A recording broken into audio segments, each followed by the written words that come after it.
Good afternoon, everyone. We're grateful for ASL interpretation here. This is the last of notes. We got more. Okay. And then we're out of vegan, right? Let's do some roll call. My name is Shalom. I'm the pastor here. I'm one of the leaders of Common Good Tacoma, who's hosting this pre-rally. Welcome. Common Good Tacoma believes in healing justice, cultural belonging, and the abolition of poverty. And one way that we do that is definitely not by undercutting our public institutions. That's right. And so we're gonna just do a little roll call. Can you just make some noise if you're a student here today? Make some noise, students. How about some professional staff? I think they're called OPs. You're my lifesavers, that's who you are. Teachers, are you in the house today? Let me hear from the parents. Are the parents there? And if you just showed up because you are a concerned neighbor, make some noise. That's right. That is right. Welcome, everyone. There are paraeducators who came and helped us out. The paraeducators now. We're so glad you're here. We're going to hear from TFest soon, but I wanted to turn the mic over. This is what's going to happen. We're only here for a short amount of time. About 30 minutes from now, we're making our way up 7th, crossing the street the most safe way possible, and we're going to gather before we go into the school board. Does that sound like an okay agenda? So that's me putting all of our wonderful speakers on notice. It's not long. You're not going to be on this mic for long, but we want to hear from you. And we want to start by hearing from our students. So let's make some noise for Jess from IDEA.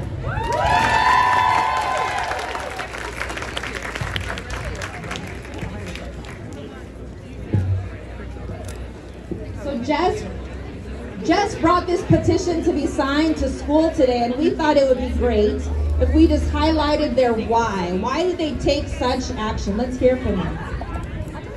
So, I heard that there was a rumor going around that some teachers would be let go for one reason or another. And doing some more research, I found out later that day that that was due to budget cuts that the district was experiencing due to the state. And naturally, I was outraged. So the moment I got home, I started drafting up a petition about why I oppose this and why we as students should oppose this. I went to school not really thinking much would come of it. During lunch, I got one of our teachers to help me print it out, and I went around the school getting signatures from over 100 people. Now the reason that we care so much about this is because teachers are the heart of our community. They show the future generations what they need to know, and they help and they teach. And yeah, that's why I made this petition.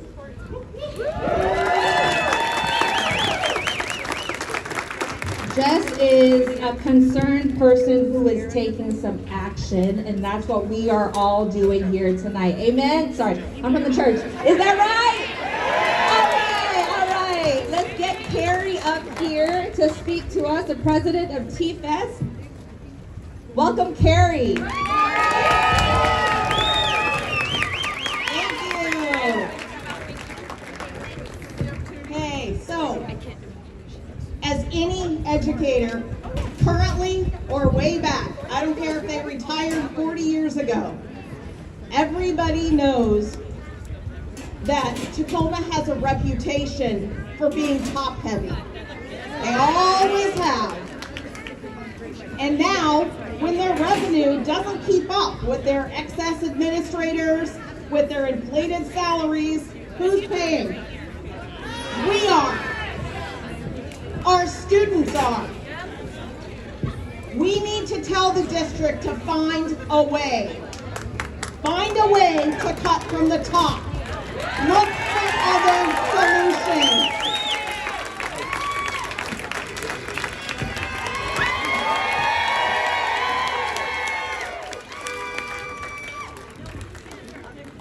Look harder for other solutions, but stop balancing the budget on those of us who already struggle the most and the students we support. Thank you for being here.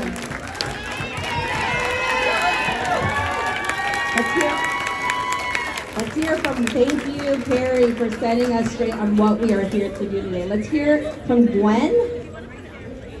Come on up, Gwen. Secretary of TFES. I didn't realize I was speaking right now. I started jotting a few things down, but I know as an ESP in the middle school, there's a lot to say. As ESPs, so many of us have lost our jobs. There are a shameful amount of us that already have to get assistance, have to choose between going to food banks and paying the rent while we work with the most vulnerable students. We live in the communities we work in. We know the kids, we know the families. Losing our office staff, new teachers, paras, this is going to devastate the kids, it's going to devastate the community. If they think we're just going to be quiet while they balance their budget on the backs of some of their lowest paid workers and we're not going to be out here, they're wrong. We're out here making some noise for Tacoma, for our schools, for our town, and for each other. So thank you. That is good. Connor, you're on deck. Connor, where are you at, Connor? You're on deck, Connor, but I want you to turn to your neighbor and tell them why you're here tonight. Why are you here tonight? That takes 20 seconds. And don't say it was the hot dogs. It wasn't the hot dogs. Why are you here tonight?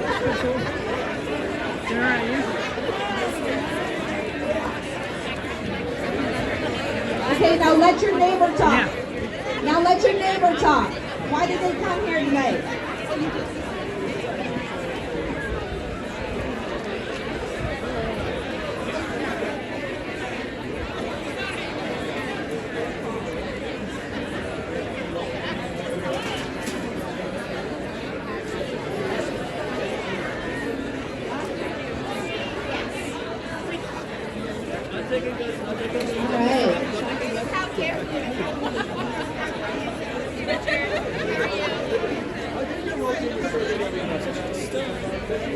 Okay, come on back.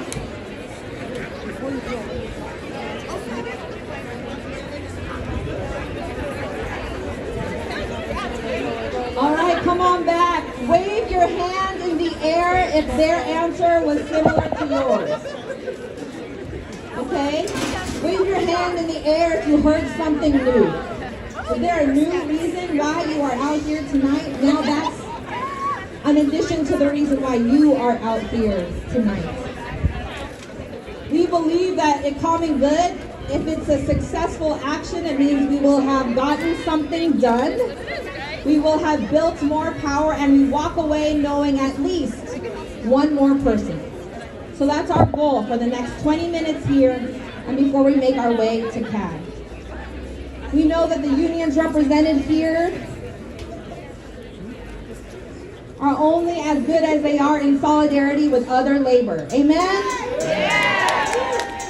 So we're going to hear now from Dario Titus, rank and file member of UFCW 367. I met you this morning, right? Yeah. This is my mom. How's it going, everyone? My name is Dario Titus. Like you said, I'm a member from UFCW 367 out of the Fred Meyer in Gig Harbor. I grew up here in Tacoma. was three brothers, and we would not be the people we are today without the teachers that we have. So thank you all for being here. Our union is also going through our contract negotiations right now, so we support you guys with everything that you're demanding, and we hope that you guys can support us as well. We have our next negotiation session open to the community on June 5th at the Tacoma Convention Center. So if you want to support, we'll see you there. And tonight we also have a couple of our staff members with petitions collecting signatures for a Workers' Bill of Rights. So if you're interested in finding out more about that and supporting us, find one of our members and you can sign a petition of support. So thanks everybody.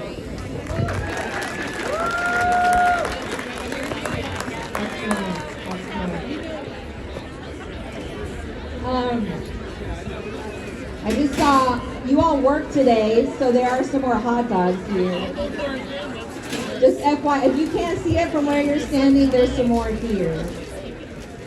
This is what it means that we take care of one another, right?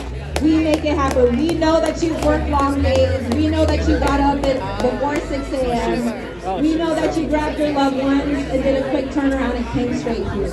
And we know that you are in for another 2-hour long meeting after this. So please keep up your sustenance. We want to make sure that we hear from the president of TEA, Angel Morton. So please welcome Angel.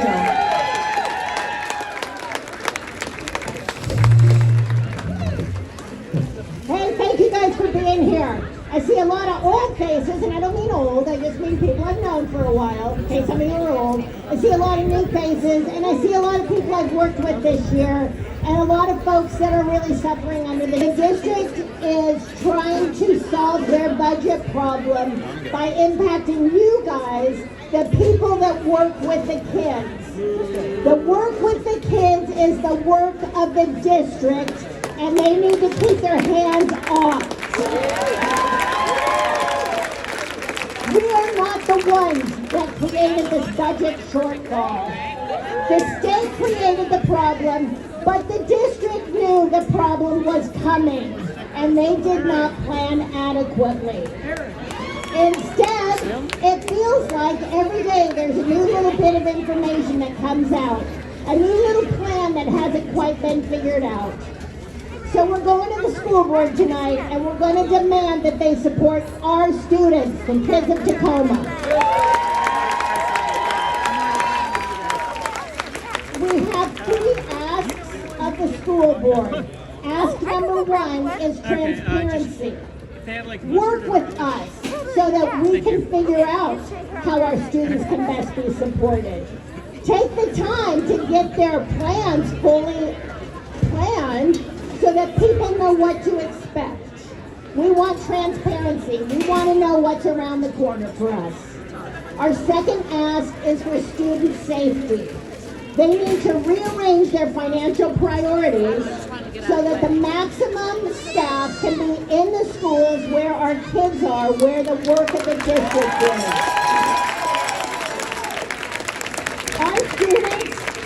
Our students rely on ESPs being there. They rely on their counselors and their librarians and all of their teachers. But the ESPs, the counselors, the librarians, those are the adults that are constant year after year after year. Those are the people that kids develop relationships with and go to when they're having trouble. And we need to keep these positions safe. Our third ask is for creativity. There's got to be more than one way to solve this problem. So we're asking our school board, what can we change here? How can we change what we're doing to do the most good for the most students? Tacoma administrators need to look in the mirror and they need to ask themselves, is the work I'm doing supporting every student every day? I don't think so. Thanks for being here.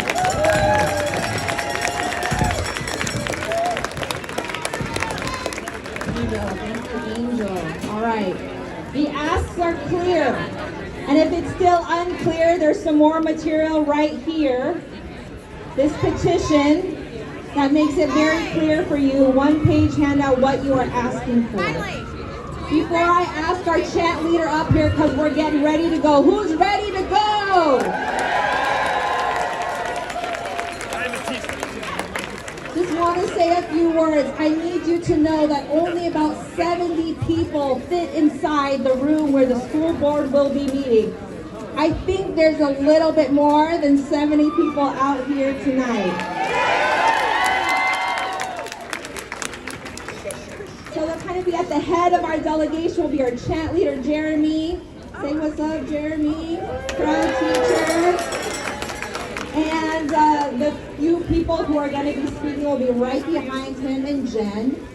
And then we'll do one more, we'll do one chant across the street, one more chant inside the building, and those of you who can fit into the overflow, yes, please stay, be a witness, hold these folks accountable. And those who are ready to get home, get on home.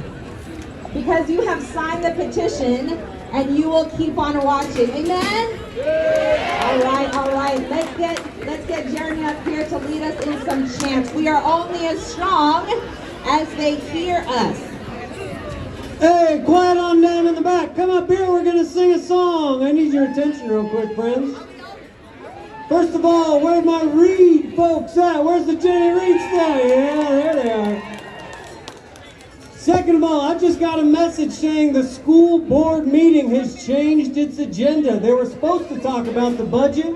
They heard y'all were coming, so now they're not gonna talk about the budget. What do you think about that? Now, I'm a gym teacher, but I wrote a little song and I was wondering if you'd like to sing it. Thumbs up if you're ready to sing. Oh yeah, ready? Repeat after me. Repeat after me. Repeat after me. We need teachers, we need ESPs. We need teachers, we need ESPs. We don't need directors with humongous salaries. We don't need directors with humongous salaries. We need librarians in our libraries. We need librarians in our libraries. We don't need directors with humongous salaries. We don't need directors with humongous salaries. We need a budget that serves our students' needs. We need a budget that serves our students' needs. But we don't need directors with humongous salaries. But we don't need directors with humongous salaries. Yeah, we got a little punk rock over here. Let's go. You all. That's the song we're singing up there. Get your singing voices ready. Love everybody here. Make some noise for Tacoma.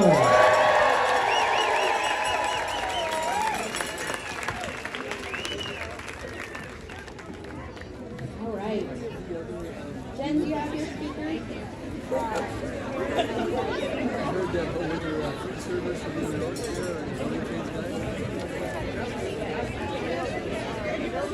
Let's do a little mic check here.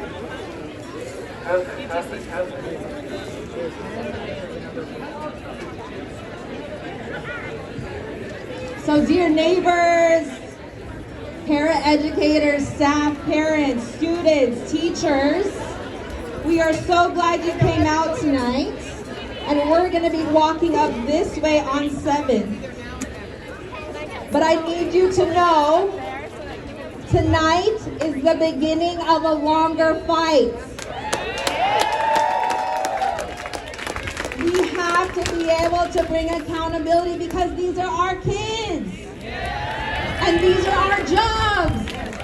And this is our city. Thank you so much for joining. We're going to walk this way, follow the megaphone.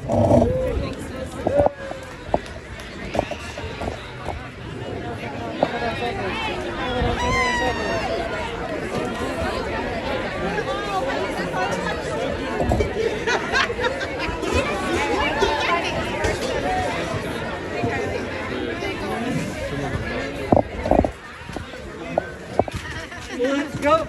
Let's go, let's go, let's go. Get to marching, let's do it.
I love it. She did. And Nicole's like, I'll catch up with her. Do you see her jumping off?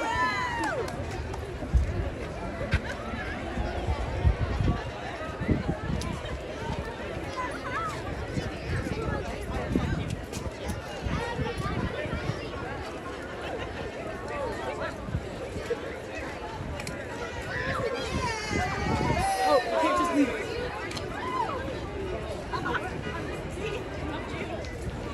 I have a graduation that day. That was fine. Yeah.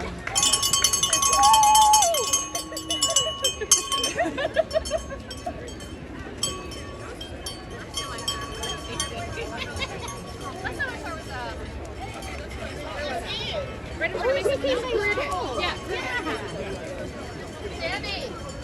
Sandy! Where's Eva? Free speech!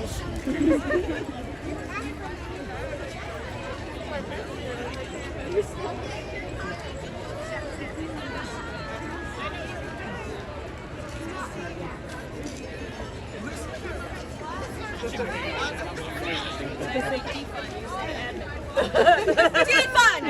Defund!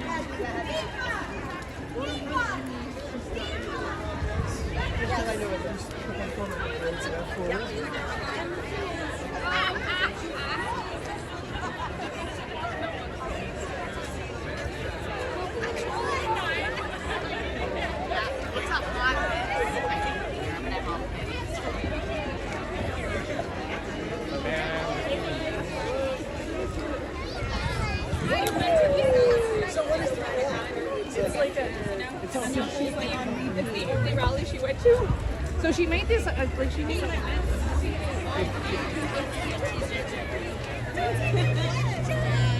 You ready to do it now? Don't take mommy's job. You're recording it.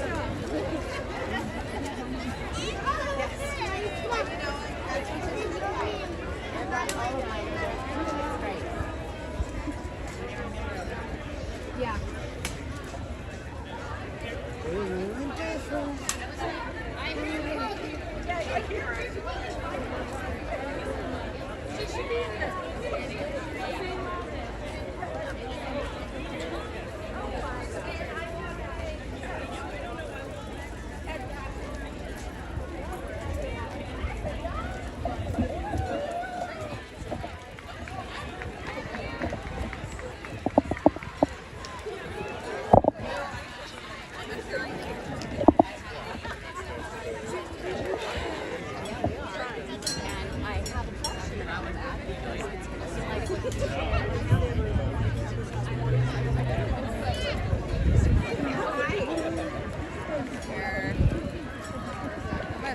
I'm gonna stop and let them go.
got it for now, thanks.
Time to sing. Let's get ready. Repeat it after me. Repeat after me. One second.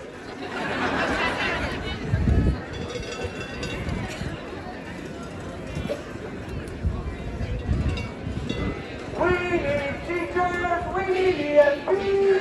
We need teachers. We need ESPs. We don't need directors with humongous salaries. We don't need directors with humongous salaries. We need librarians in our libraries. We need librarians in our libraries. But we don't want directors with humongous salaries. But we don't want directors with humongous salaries. We need a budget that serves our students' needs. We need a budget that serves our students' needs. But we don't need directors with humongous salaries. But we don't need directors with humongous salaries. Hey everybody, we're out full force tonight. Make some noise again.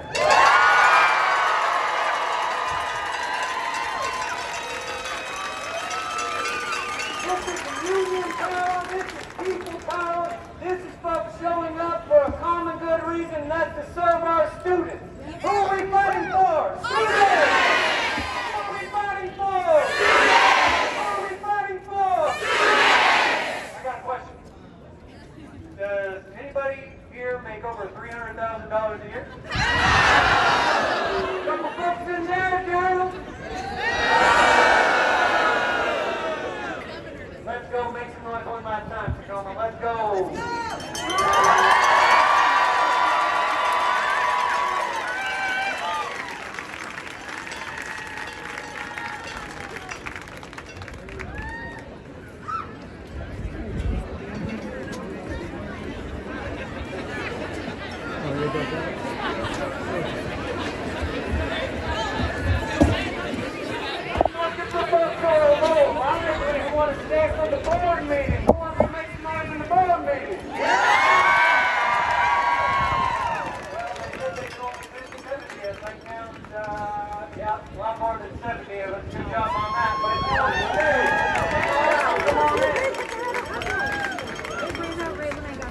That's fine. Thank you.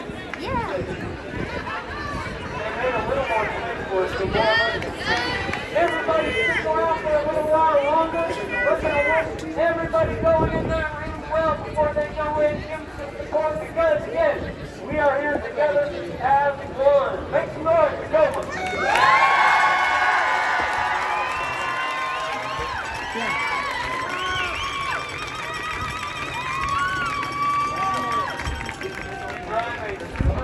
And have a big keychain on your keys and it's gone. I have it in my hand. Looks like an outfit around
Yes. Unfortunately, I didn't bring a cable for that. I've already got my mic plugged in. So if someone's capturing the feed, that would be great. I'm streaming it on TPCU. I definitely recognize if you want to hear me, then I'm going to stand in here now. Is this screen going to get used? Thank you.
Back here, you can be here, and then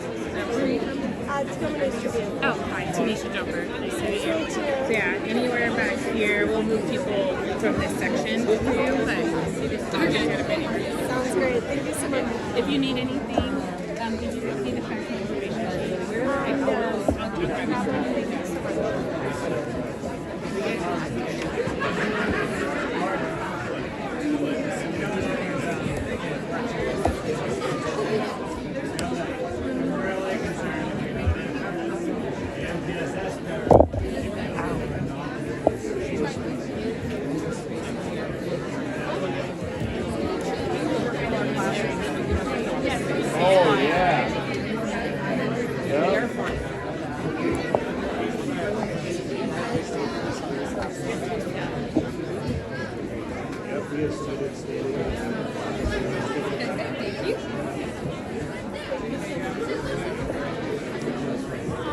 don't know if you were able to grab one of these.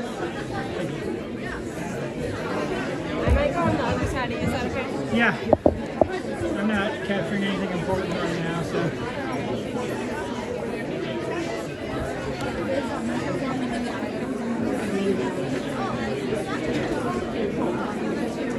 Just for me to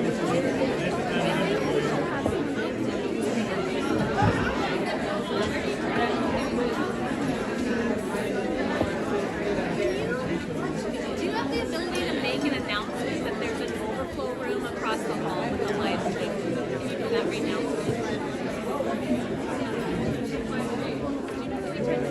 Ladies and gentlemen, if I can have your attention, please. There is an overflow room. It's called the boardroom, right across the hall here with a TV and a live feed of our audio and video. So if you're uncomfortable in this room, there is additional seating there in the other room. Thank you. And we have about 10 minutes.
Wherever's easiest. Okay. Hi. Hi. Can you say?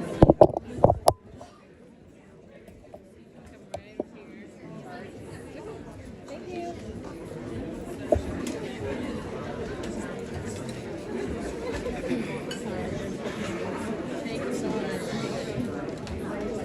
I'm Tanisha.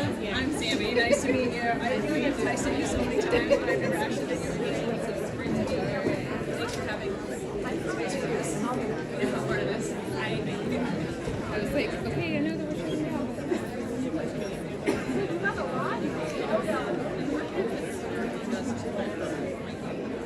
So we have a club. You do on one side, yeah. I don't know if the cords are long enough there. Okay, perfect. So I'll have to. She's coming in. Okay, perfect.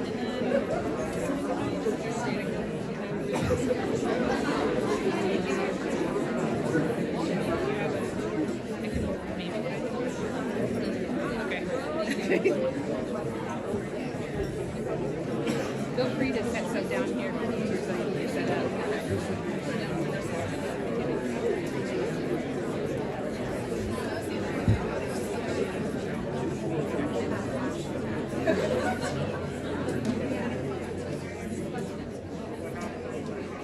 There should be a king and boxer here.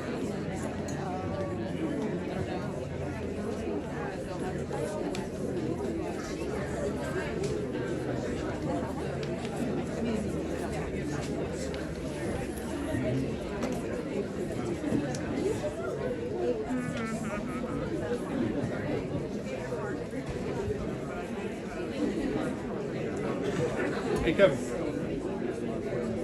anyone know if the interpreter are good where they are they blocking one of your cameras? Can you look on the feed and see if they're okay where they are? Are they good where they're at, or is it blocking the camera? Is it good?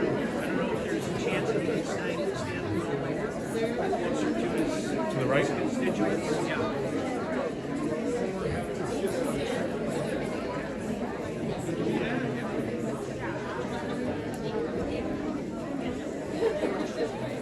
Yes. 1 minute. There's like a little clothes, like Renee is sitting around the door. So what you'll see is like our kitchen, and there's two coffee. Okay, beautiful. Thank you.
Good evening. I'd like to call tonight's meeting of the Board of Directors to order. Can you please rise for a flag salute?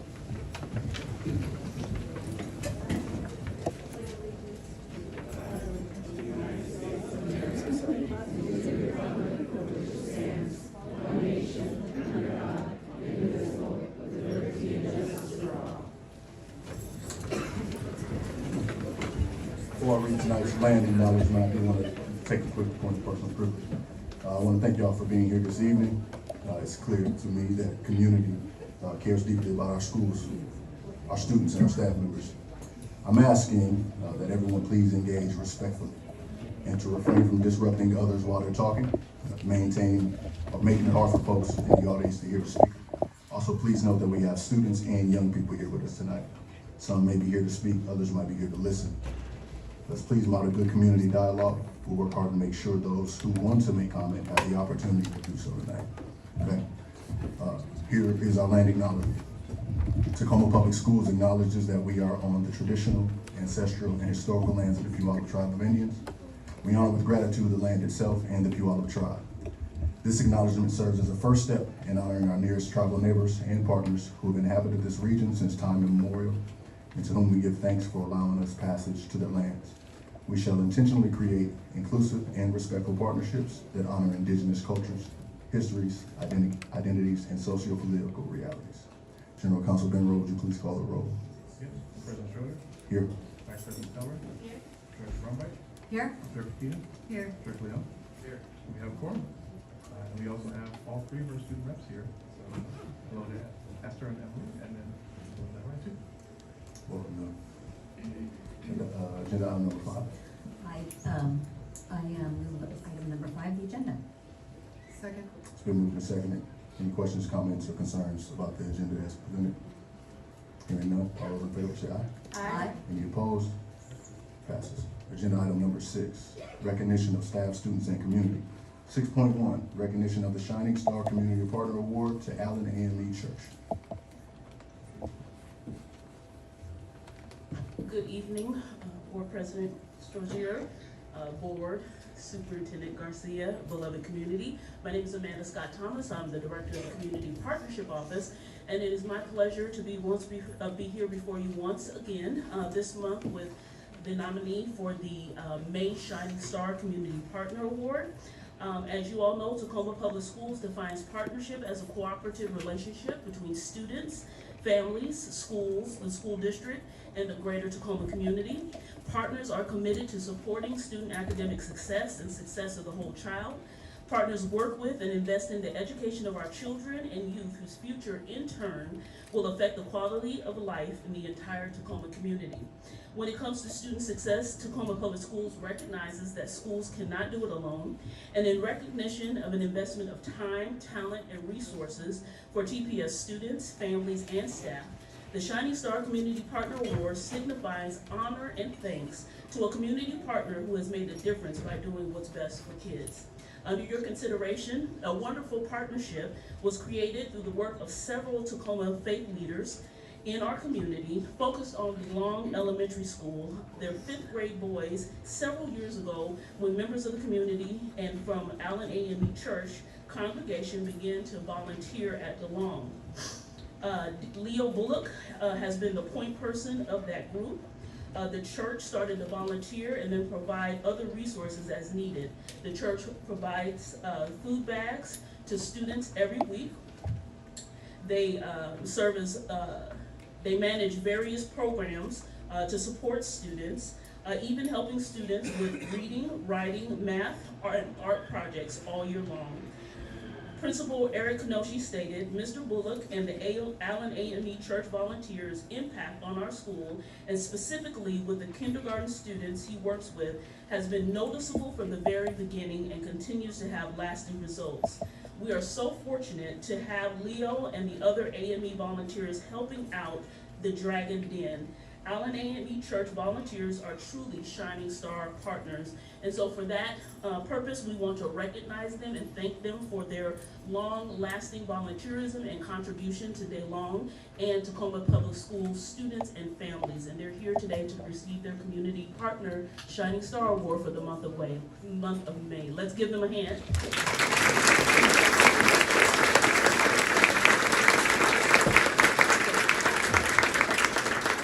Steele, the pastor of Allen AME, is here to receive the award and make some remarks. Thank you so much, and we are so humbled by this. We didn't get into this to get this. We saw a need.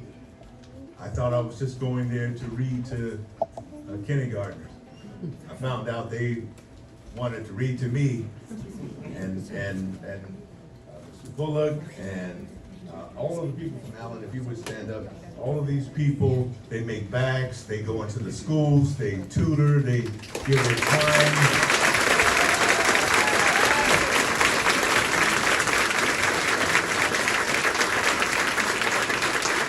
I just hope that we can continue to inspire other faith communities to keep doing this and do the best we can because our kids, they're all we have. And so thank you so much for this.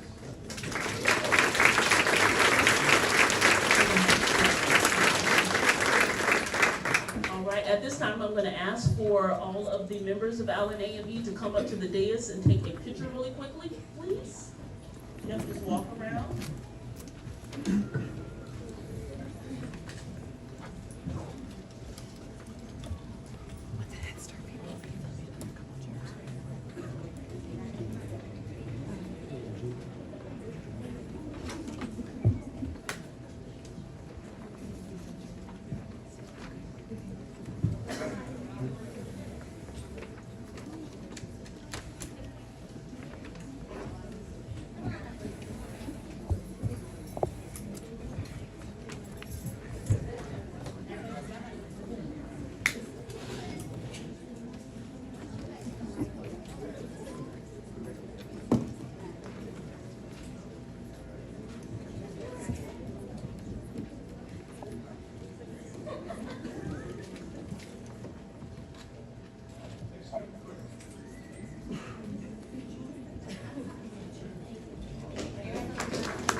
Okay, moving forward to agenda item 6.2, recognition of Adrian Windsor from Silas High School as the WIAA 3A Boys State Wrestling Champion in the 113-pound weight class.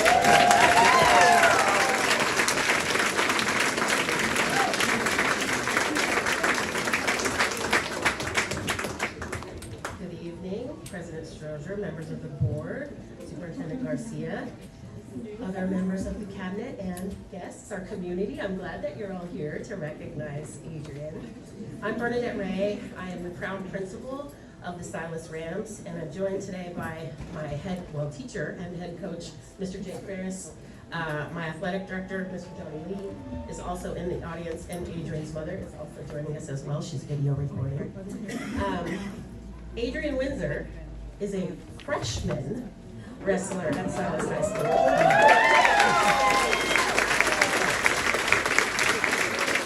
With $1 million smile, and he had a perfect season of 40 wins and 0 losses.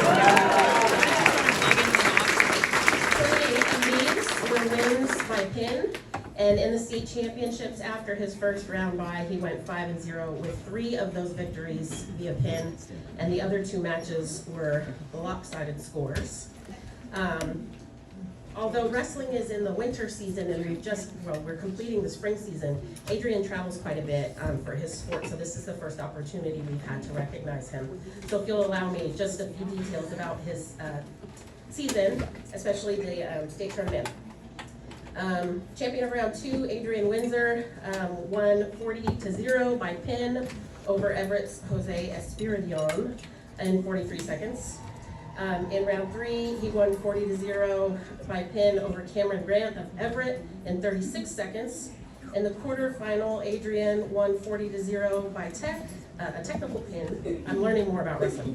Over Anton Luis Saria of Kent, 39-15. So technical.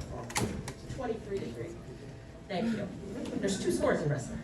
And then in the semifinal, he won 40-0 over Caleb Clement. 15-0. The scores.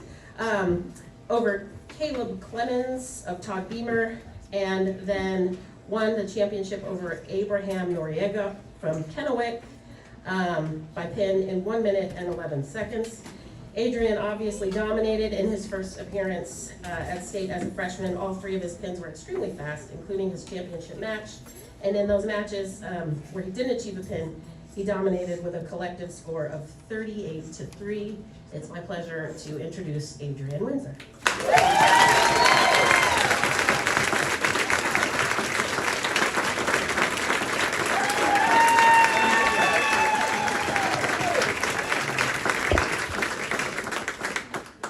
I would like to thank my coaches at Silas and at my wrestling club that year. Thank you guys.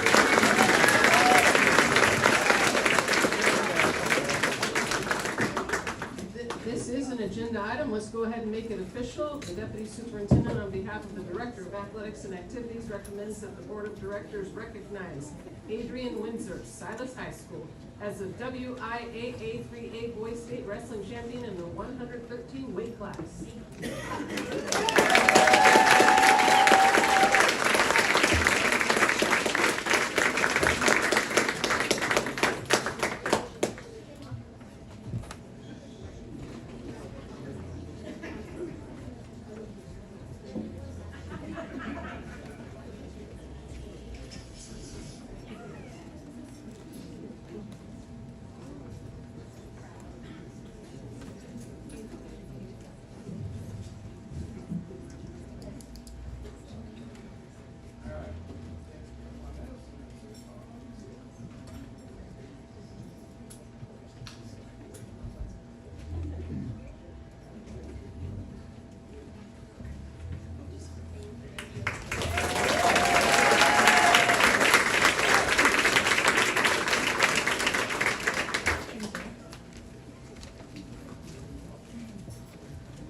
Feel free.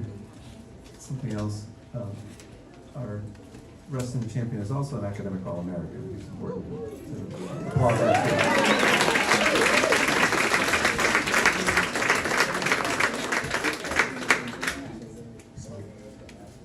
Congratulations again. Agenda item 6.3, recognition of student board representative for the year 2024 to 2025. Mr. President, Board of Directors, it's my honor and privilege to recognize 3 amazing leaders in our community that have dedicated a lot of time this year. So read the official recognition here. The superintendent recommends the Board of Directors recognize the student representatives who were chosen to serve on the board this year. Second-year representative Amelia Constantine, first-year representatives Esther Garcia Herreras and Anna Palaki from Stadium. And I'd like all 3 of you to come up. We have some certificates for you and some pictures.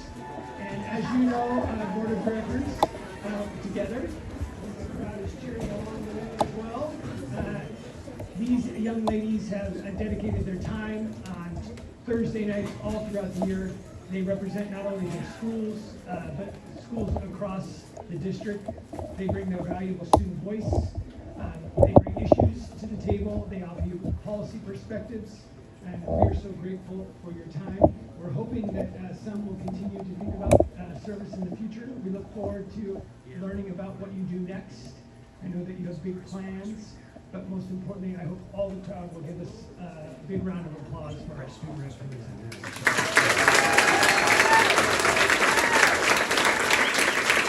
Board of Directors, and big picture time.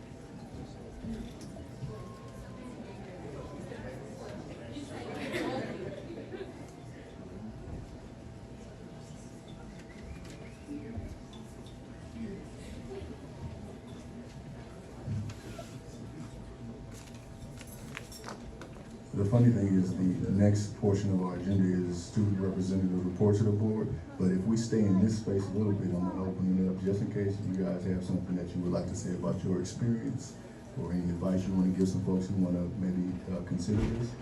The floor is yours, whoever would like to speak.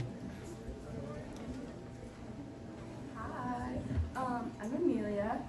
This is my 2nd year doing it, and I'm hoping to do my 3rd since I'm only a junior right now.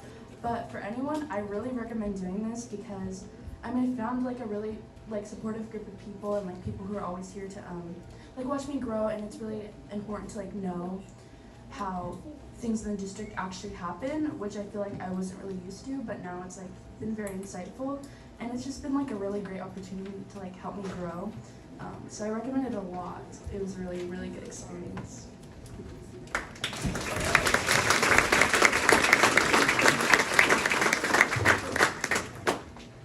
Hello everybody, my name is Esther Garcia. I'm with Lincoln High School, and sadly this is my first and last year because I am graduating this year, but I would say that my experience has been nothing short of amazing. I thoroughly appreciate the experience that I had here. I think I made a lot of growth. I know for a fact that I was shaking my first meeting. I was just so nervous, but I think I made a lot of growth, and I don't think I would be in front of here speaking to you all if I didn't make that growth. I would absolutely recommend it to anybody who is thinking of it and or just wants to experience something like this. And yeah, I'm just forever going to be grateful for this experience and being able to get to know each and every single one of you guys. Yeah.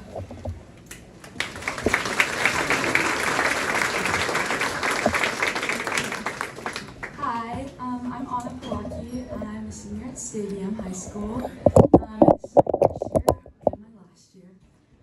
But I'm super grateful to just be here as a student representative with all of these amazing people, and just to come every month, it's really humbling to know how this all works and to grow and to just be a better advocate for the students around me. And I'm just truly grateful for the opportunity, friendships that I've made, and the growth, like Esther said, that I've had as a person, and from my growth, I've helped others grow.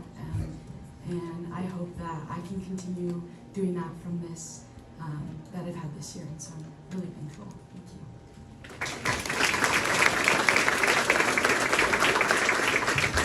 And I'll just start by saying I fully recognize that as students, some of you in your last year of your high school experience could be doing anything with your time. Except being here with us at a board meeting from 7 to sometimes 8:30, sometimes later than that. So we appreciate your efforts, right? Because as growing young individuals, again, your efforts could be focused elsewhere. So thanks for spending your time with us. Board members, you guys have anything you want to add? I want to acknowledge also your families. I have been there in the parking lot waiting for some rides a couple of times. I really want to say, like, without a supportive system at home, and then a supportive system within the schools, and a supportive system from the board, you all wouldn't be here. And so I think sometimes, yes, you're getting the award, and it will be the first of many. I heard you all, I've never had one. You're going to have so many. This was just the first opportunity, the first step towards whatever you're going to do next, especially for our seniors. The awards will come. But what really matters is the experience behind them. So as you look at them on your bookshelves at home, think, this is number 1, I've got 50 more coming, okay? Yeah, well, I'd just like to thank you all as well, and say that you have really added this year to some of the more complex conversations that we've been having around finances and around things like, cell phones and other things that you've come up to us after and said, gee, this is what I think, or you've said it from the dais, and I want to commend you. And also what I love is that you've taken that information back to your friends and peers at your schools and sometimes other schools, and then brought that back to the next meeting, which was really what we really hope is going to happen. And so you have really led the way for the folks that come after you. So thank you so much for doing this. And for the seniors, best of luck next year, and congratulations. And can't wait one of us will be giving you your diploma. So, thank you. Any future college announcements or post-secondary announcements for anybody willing to make? I think there's a sweatshirt up there that I see. I didn't know if that was a willing announcement. Yeah, I have been, or I have committed to UW-Seattle.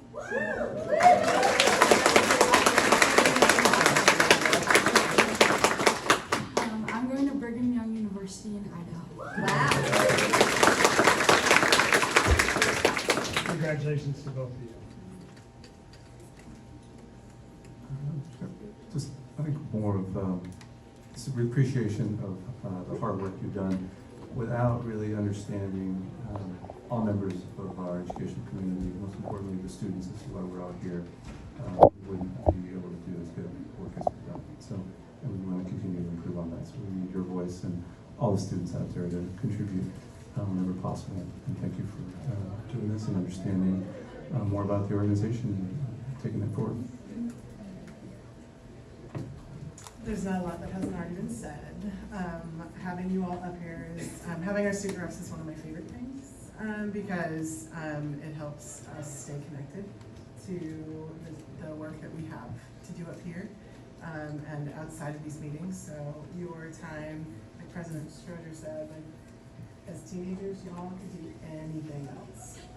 And these are not always the most riveting hours to spend in your life. And there's a lot of really complicated things. And so the fact that you've committed to learning and understanding in a different way, in a new way, and that you model that and deliver that to your own peers is really, really meaningful. And I agree with Vice President McElroy, you will not, this is your last award in any way. But it's been really amazing to just get to know you all. And from your onboarding, like sitting in your first orientation meeting that I got to be a part of, to now, I'm really proud and really honored that you have given your service to us and the district. So thank you. So I'd like to give a few highlights before I turn it over to our couple of staff updates. Mr. President, if that's okay with you. First and foremost, I want to give a big shout out to the Silas Rams girls golf team who placed third in the state this weekend. So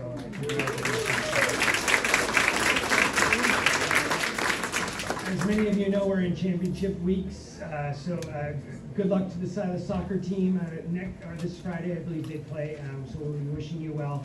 Track and field is the Lincoln Abe's edged out our Mount T folks this last week, but district's right around the corner. Silas girls are in the competitions, and we have athletes all over. Our unified soccer teams did really well. They're going on and competing. Fast pitch team, I think we still have one or two alive in there. Yes. Stadium Tigers out there. I want to remind all our kids it's prom season. Please be safe. Please make great decisions. Let's talk to our families about that and make sure. I'll remind us that we are seniors. You are not done. Please turn in your assignments. Please finish strong. Please go to class. Senioritis is not an official disease. Okay? I want to give a special shout out. The Stadium Tigers, every athletics team part of the Stadium Tigers had a cumulative GPA over a 3.2. Every Stadium Tigers team brings forth a cumulative GPA of 3.2. That takes a tremendous amount of efforts.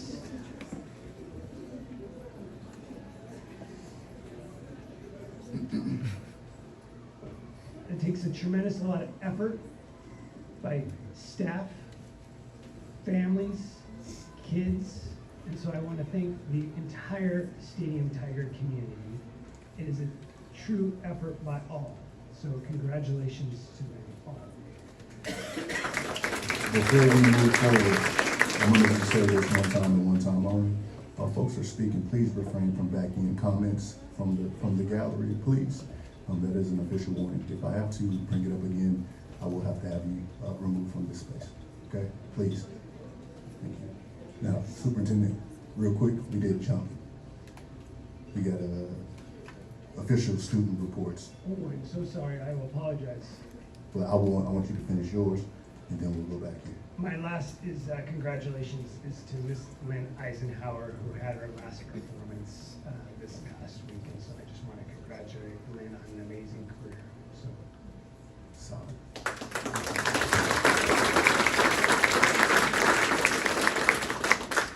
Student report to the board. That was only the second time this year that we jumped. The first time was my fault a couple meetings ago. And it was the second time. It'll be the last time. Student report to the board. Anybody want to go first? There you go. Okay, so today at Stadium High School we had our annual Memorial Day ceremony. And it's our 103rd assembly that we've had. And it was an amazing experience. It was beautiful. It was in our courtyard. We had a wonderful guest speaker named Phil Southworth, and he shared with his experiences as he served in the military. And we were able to have 22 seniors that were chosen by all staff to carry the wreaths of 11 soldiers that were at Stadium that passed away in the war. And so we're truly grateful for everything that we have at Stadium and for all the past, present, and future students that we will get, and all the staff that have helped us along the way. We also, in the past week, we have had our final music department concerts, and those have had different students receive scholarships to help support them next year in college. And so we're truly grateful for all of the teachers that have helped all of the students that receive these scholarships. And then lastly, as Superintendent Garcia said, we are super proud of all of our athletes that are continuing on in postseason, and we're excited to see what they have to do in the future.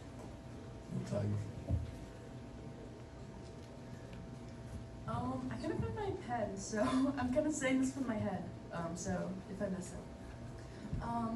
But I'm obviously excited for our 4-day weekend because that's always nice. And then yesterday and today we had some of our advanced performing arts concerts. I think it was our advanced choir, our advanced dance, and orchestra, band, I think that's what it was. Sadly, I didn't get to go to either of them, but I know they're all doing amazing because they're amazing every single time.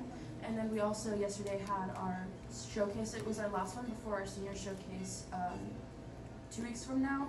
So that's gonna be sad but exciting to watch, and letting them have like their shining moment before they graduate. And then next Wednesday we have our day in the park, which is always really, really fun. It's like a way for our school to like be all around together, show community. And we have prom coming up, so just like a bunch of fun events to end off the school year. So it's great.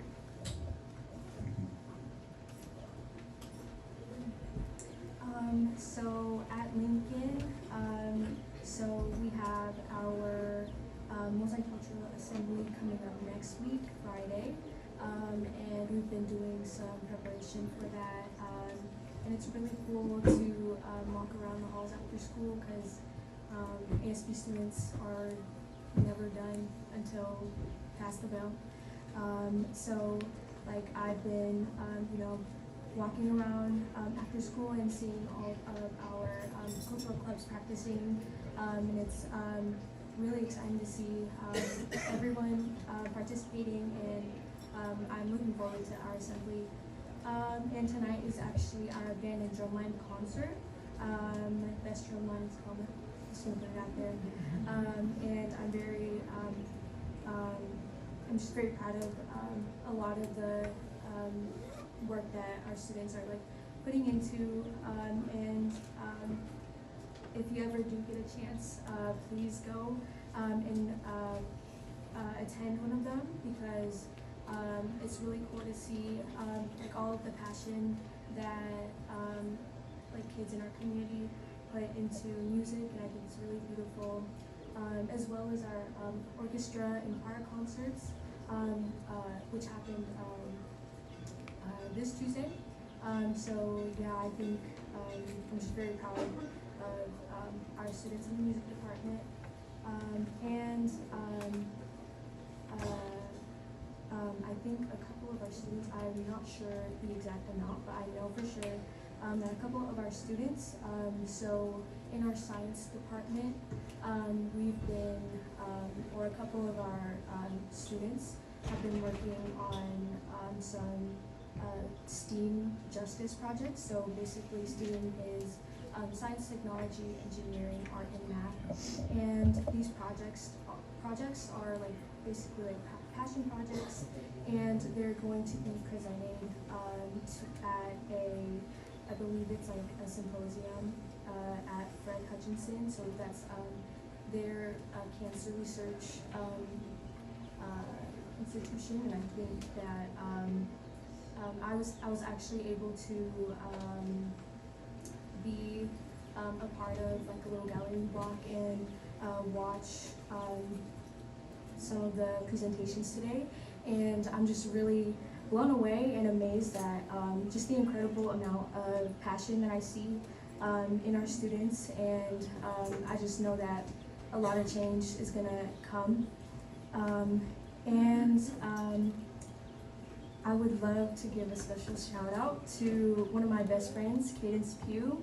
I'm not sure if I'm allowed to say this, but she was recently interviewed for a spotlight. So she's going to be appearing on the Tacoma Public Schools page, and I'm just so proud of her. And adding on to that, our flag football girls are going to China to showcase flag football, and they're departing tomorrow. So I'm very, very excited to see what they do, and just to showcase flag football to the world. And we will be having a fundraiser, so it's called Soka Senior. So basically, we have like a set amount of seniors who were nominated, and they will be basically they will have like buckets of water dumped on them, and there's prices depending. So like if you want to add ice, that's a upcharge. But I think it's going to be just a really fun day. It will be happening June 6th, so it's going to be hot. It's not going to be cold or anything outside. June 6th is also our senior awards night at 7 p.m. And then June 13th, it will be our moving up assembly, which is a really like traditional and like special thing that we have at Lincoln. So I'm very, very excited for that. And if you guys want to come, please do. And I would also just love to acknowledge our athletes that are competing at state with track. We had one of our students at golf competing, so yeah, just giving them a shout out, and that's all for Lincoln. Thank you.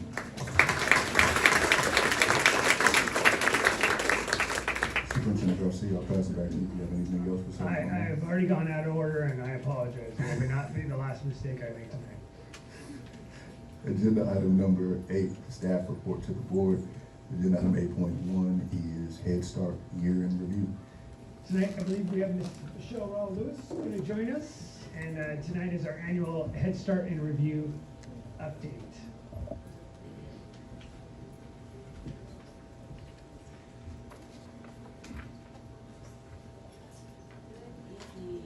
Thank you again for having us. We are excited to be here. First, I wanted just to start off by saying that it is Head Start's 60th birthday this month, and Tacoma Public Schools has offered Head Start for 56 of those 60 years. Wow. We continue to move forward with continuing offering Head Start. So some of the accomplishments that we wanted to share this year was that we continued to have full enrollment. It's a big deal in the landscape of Head Start. We are one of the few Head Starts within our region that are not on an attendance plan for not being fully enrolled. And this year we are actually fully enrolled with a wait list. So that was one of our big accomplishments. We had an audit recently, and we didn't have any audit findings. We've also had our average attendance rate has been above the national average, so we are at 85.6. We were up to 90 at one point, but then I think the flu hit and kind of brought us down a little bit. But overall, our families and our students are understanding the importance of school and attending every day. We've just completed our program assessment, and within our program assessment, we found some opportunities for continuous improvement. One of those was within some tardies that we're going to be working on. And we also just completed our community assessment, and this was in partnership with the Athena Group. And what we learned was pretty interesting, that in the Tacoma city limits and Pierce County, we are only serving 4% of the eligible children for Head Start. So we know that there is still a very big need out there, and we'd like to take the opportunity to ask the community to not let Head Start be the best kept secret. We want to get the word out there that we have spots, and that we would love to have your children if this is a program that you're looking for and interested in. We also increased our scores this year. We follow kind of like the WA kids for kindergarten with Teaching Strategies Gold, and we had improved by 37% from fall to spring, which is a huge accomplishment. And we are meeting all of the indicators for kindergarten readiness at 5 out of 6 areas. And we still have one more reporting area or time to go, so I'm hoping that we're going to hit 6 out of 6 this year. So very proud of that. We also partnered with Conscious Discipline and offered a free series parent training where we had a parent work group. They were able to come in and be trained on Conscious Discipline, which is our social and emotional curriculum, teaching students how to self-regulate. And it was a great opportunity for the parents to come and learn what their students are learning in class, and being able to take those strategies and opportunities home for consistency for their kiddos.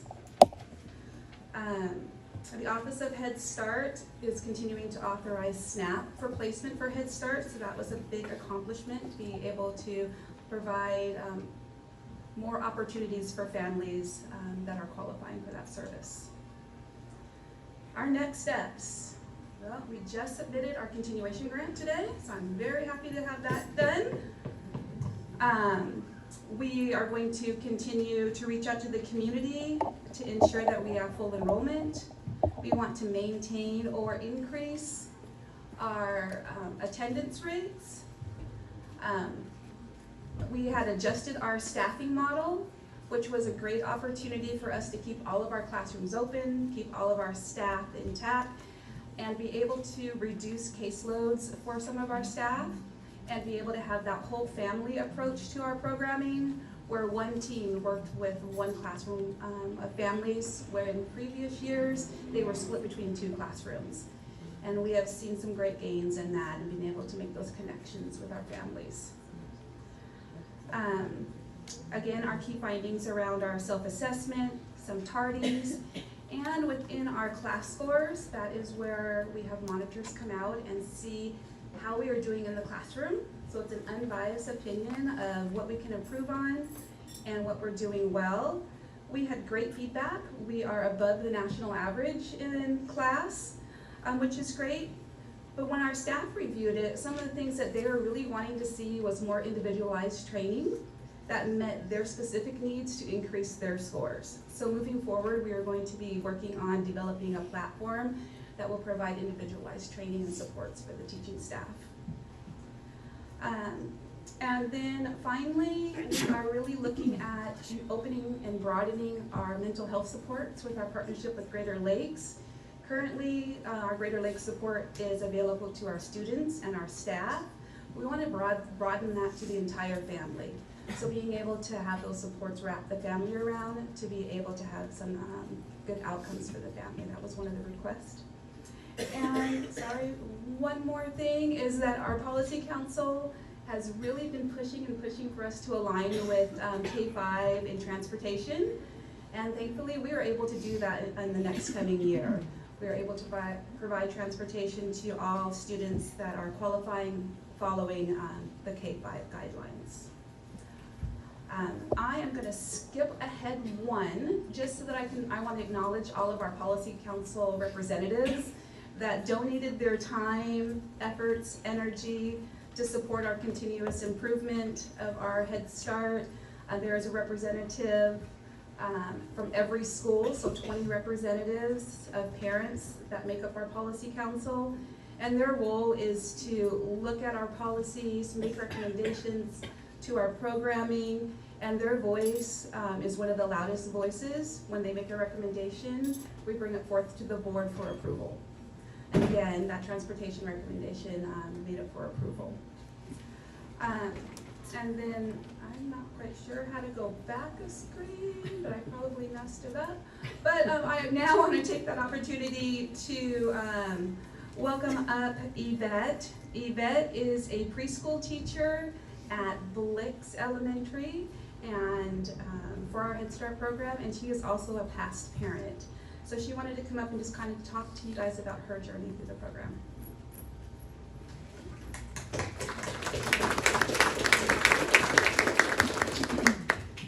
Good evening. My name is Yvette Jimenez. I am a teacher at Blix. I have been with the program for, this will be my 15th year.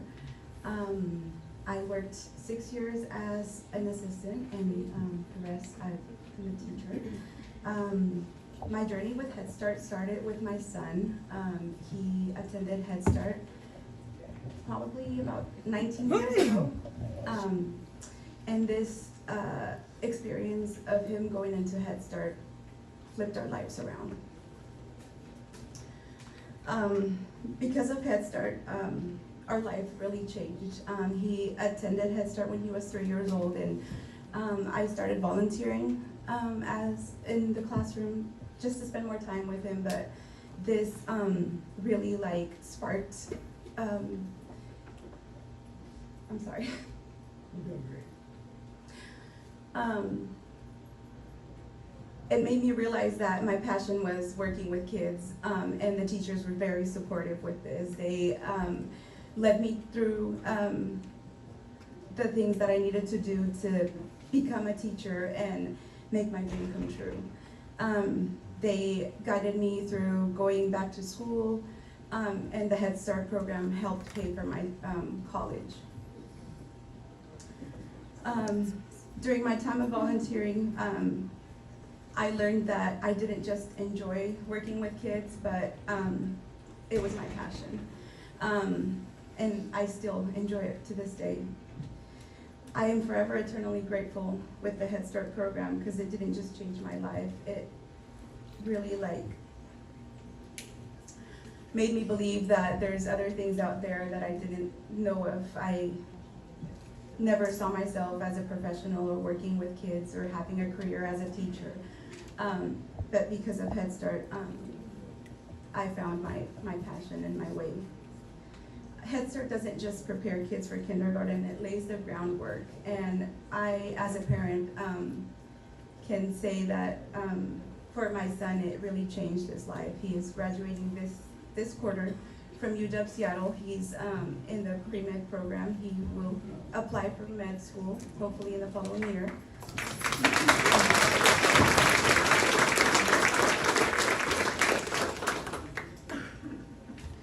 I honestly can't imagine my life without Head Start. I think it was not just an opportunity, but it was more than just, it was more than an opportunity for me and for my son, not just, and obviously it changed our whole family. Thank you.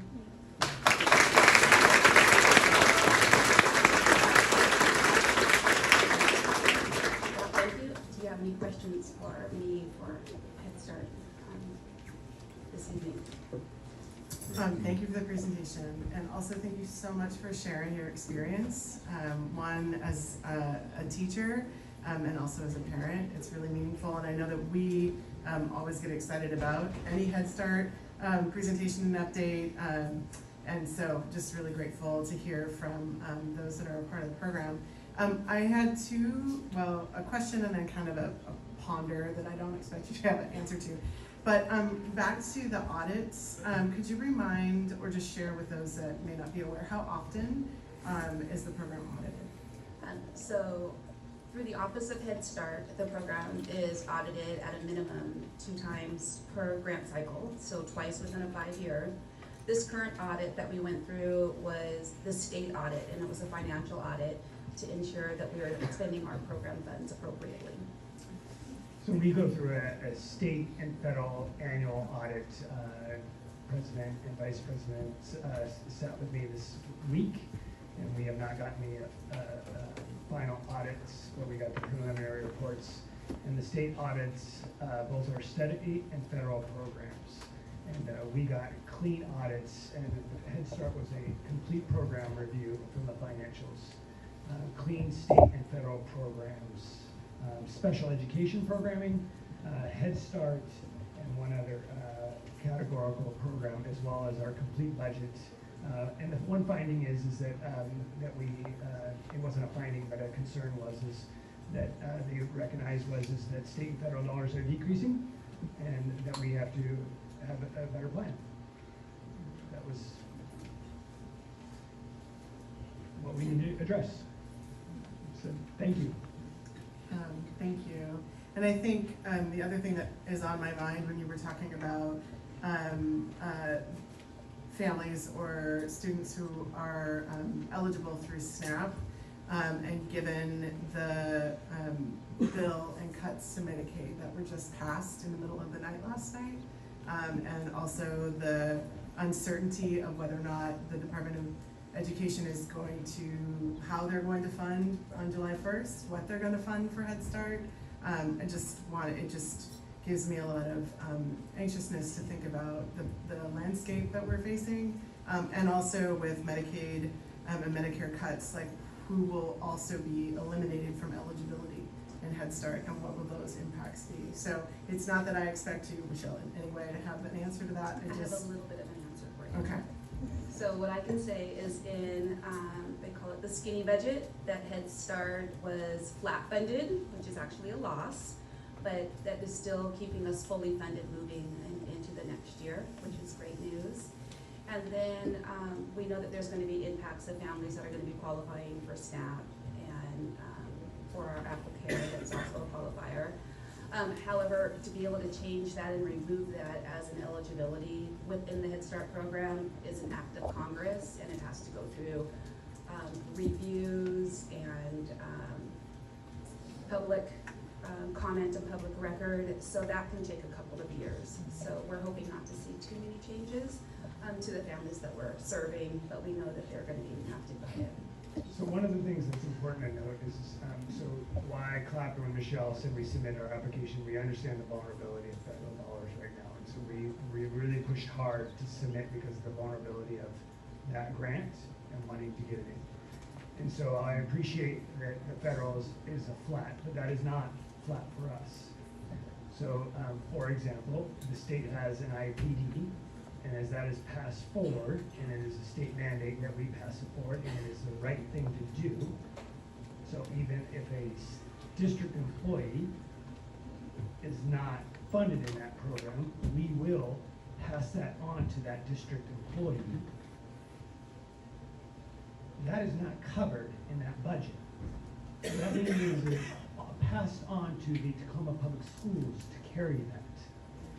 If our collective bargaining agreement says there is an increase that is not covered in that flat budget, we will honor that collective bargaining agreement because that is the right thing to do, and that is our commitment to those employees. So a flat budget is not flat for the Tacoma Public Schools in a federal budget. So I appreciate the skinniness of the federal budget, but that is a deficit for the Tacoma Public Schools that we will have to address. The last thing I just want to say around the anticipated, if these Medicaid and Medicare cuts actually do get passed through the Senate, it is an estimated $700 million of lost funds in the state of Washington for Apple Healthcare and for our seniors and families. It is a really terrifying prospect that we are all looking at. There will not be a single community not impacted by it. So thank you for the additional context and information, Michelle. Michelle, on a more upbeat note, I just want to thank you. I've been on the board now for 5 years. And I remember when I first came in, there were some struggles. We were trying some new things, and I am just so proud of the growth that this program has had, and how now it's blended and works, together with TK and all the different things. So all of our kids have a pathway in to our schools in a high quality manner. And so I just want to thank you and your team and all the teachers in the classrooms for working, and the parents. And again, thank you for your statement about working as in the classroom, but also as a parent and a volunteer. And your son's so proud of you and of him. And that is the power of Head Start. Time and time again, you learn that these kids who wouldn't have had the opportunity, Head Start is that pathway in an ECAP, which is our state program, which is the parallel program. So I just want to say to families, if you are eligible, please, or if you not think you're eligible, please go online or call our offices and see if your child can get into a program, because there really is no better start for kids than Head Start and ECAP. And it said the early childhood people on the board here. So thank you so much, Michelle. I'm so proud of this group.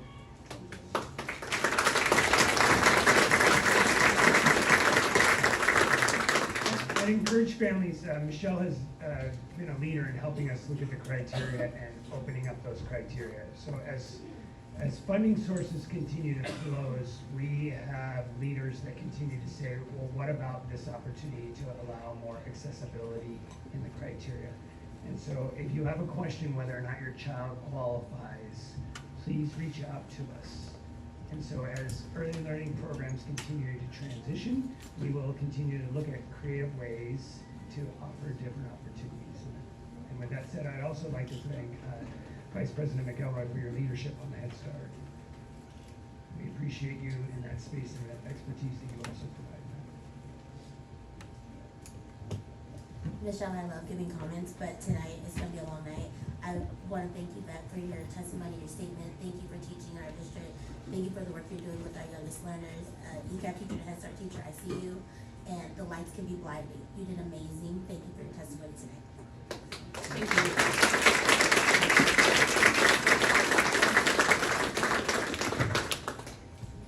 Agenda item 8.2, 2025-2026 budget update. Tonight we're joined by our CFO, Ms. Rosalind Medina. She's going to give us our budget update of where we are. I'll remind folks that we've been giving regular budget updates pretty consistently for the last year and a half on a monthly basis. As to everything from education of where our 6 large buckets are, budget shortfalls that we've been seeing for the last 2 years. Michelle, did you take the clicker? No, it's right there. Mouse?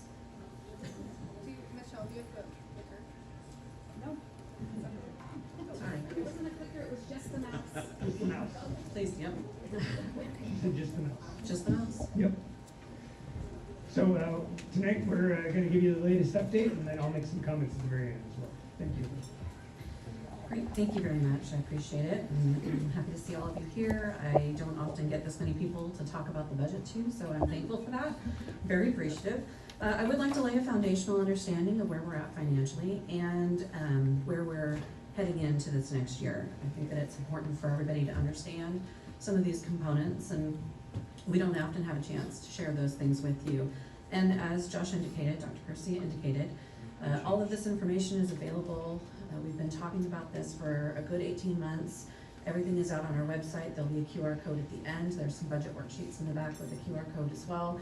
So if you want to follow along with any of this information, knock yourself out, that'd be great. We do have a number of different checkbooks. School district funding is very complicated, unfortunately.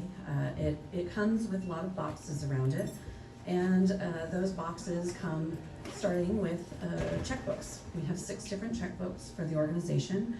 The general fund is the one where we do all of our operating from.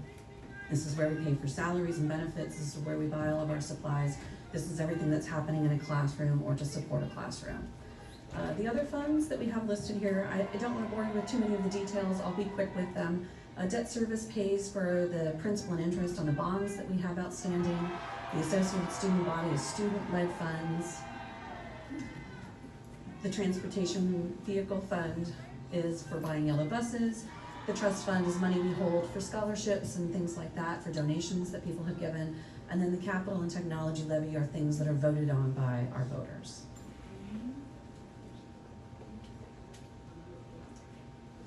I'm not going to do well with the mouse mark. In each of those budgets, we have the separate checkbook that requires us to use it for those specific purposes. They cannot be used across checkbooks. So in the general fund, our budget for this last year was roughly $578 million. And then you can see the outlay for the other budgets for this current year. 80% of our money is in the general fund, and that is our operating activities. But those other budgets do fluctuate pretty significantly from year to year. When we look at what we budgeted for this prior year, the year that we're currently in, I call it the prior year, I work in 3 years, so it's all in my head. But in the state funding, we actually get 73% of our money from the state. That means that once our state allocations are defined by the legislature, we don't have a lot of opportunity for additional resources to come in. We are bound to the funding that we have, 73% from the state, 14% from the levy, which is also legislatively defined, and then voter approved, and we have to adhere to that voter approved amount. And then we have federal dollars of about 8% of our budget, also defined for us at the federal level. That other small category of resources comes in charging other school districts for services that we provide, donations that are happening in schools, and things of that nature. On the expenditure side of things, and again, these are all in the general fund and our operating fund, most of our money is in salaries and benefits. That makes sense. What we do here is teach kids and educate kids and support students. And this is very typical in what you see in most school districts across the state. It varies depending on the size and the community requests and needs from district to district, but it's pretty typical. We also then have about 14% of our resources going for contract supplies and a small amount for travel. Travel is typically, it could be field trips for students, it could also be professional development for teachers, or other travel for staff in professional development activities or advocacy activities. But in the contracts and supplies area, what we find there are typically the things that are paying for insurance, legal bills, pest control, toilet paper, curricular needs, anything that is keeping the building functioning and providing educational supports for students. Typically what is impacting schools at this point in time is a lack of adequate state funding. And I'll talk a little bit more about that on the next couple of slides. We also have been experiencing inflation and escalation of costs in the same way that you have in your own budgets at home. Fuel costs more. Our insurance bill costs more. We actually got our insurance bill for next year. It went up by $600,000. We have no authority or ability to control that. We've actually tried to get a different type of insurance, and we were unable to secure that because of the market that's out there. And I'm sure you're all personally experiencing increases in insurance costs. I know in homes and cars are going up as well. So those same types of things that you experience in your own budget are the same types of things that we're experiencing at the district level. We have the added complexity of what's happening at the federal government level. You've heard about the Department of Education potentially being impacted. We have actually lost 3 grants over the last month now from the federal government. One for playgrounds, one for outdoor education, and one for mental health support services. So those are things that we're starting to see trickle in as the new administration starts to implement their agenda and provides us with some an unanticipated understanding of what's going to happen in the future. We don't know what cuts are coming at the federal level, but that's something that we have to start considering. Additionally, we have competitive market-driven salary requirements, and those drive higher wages.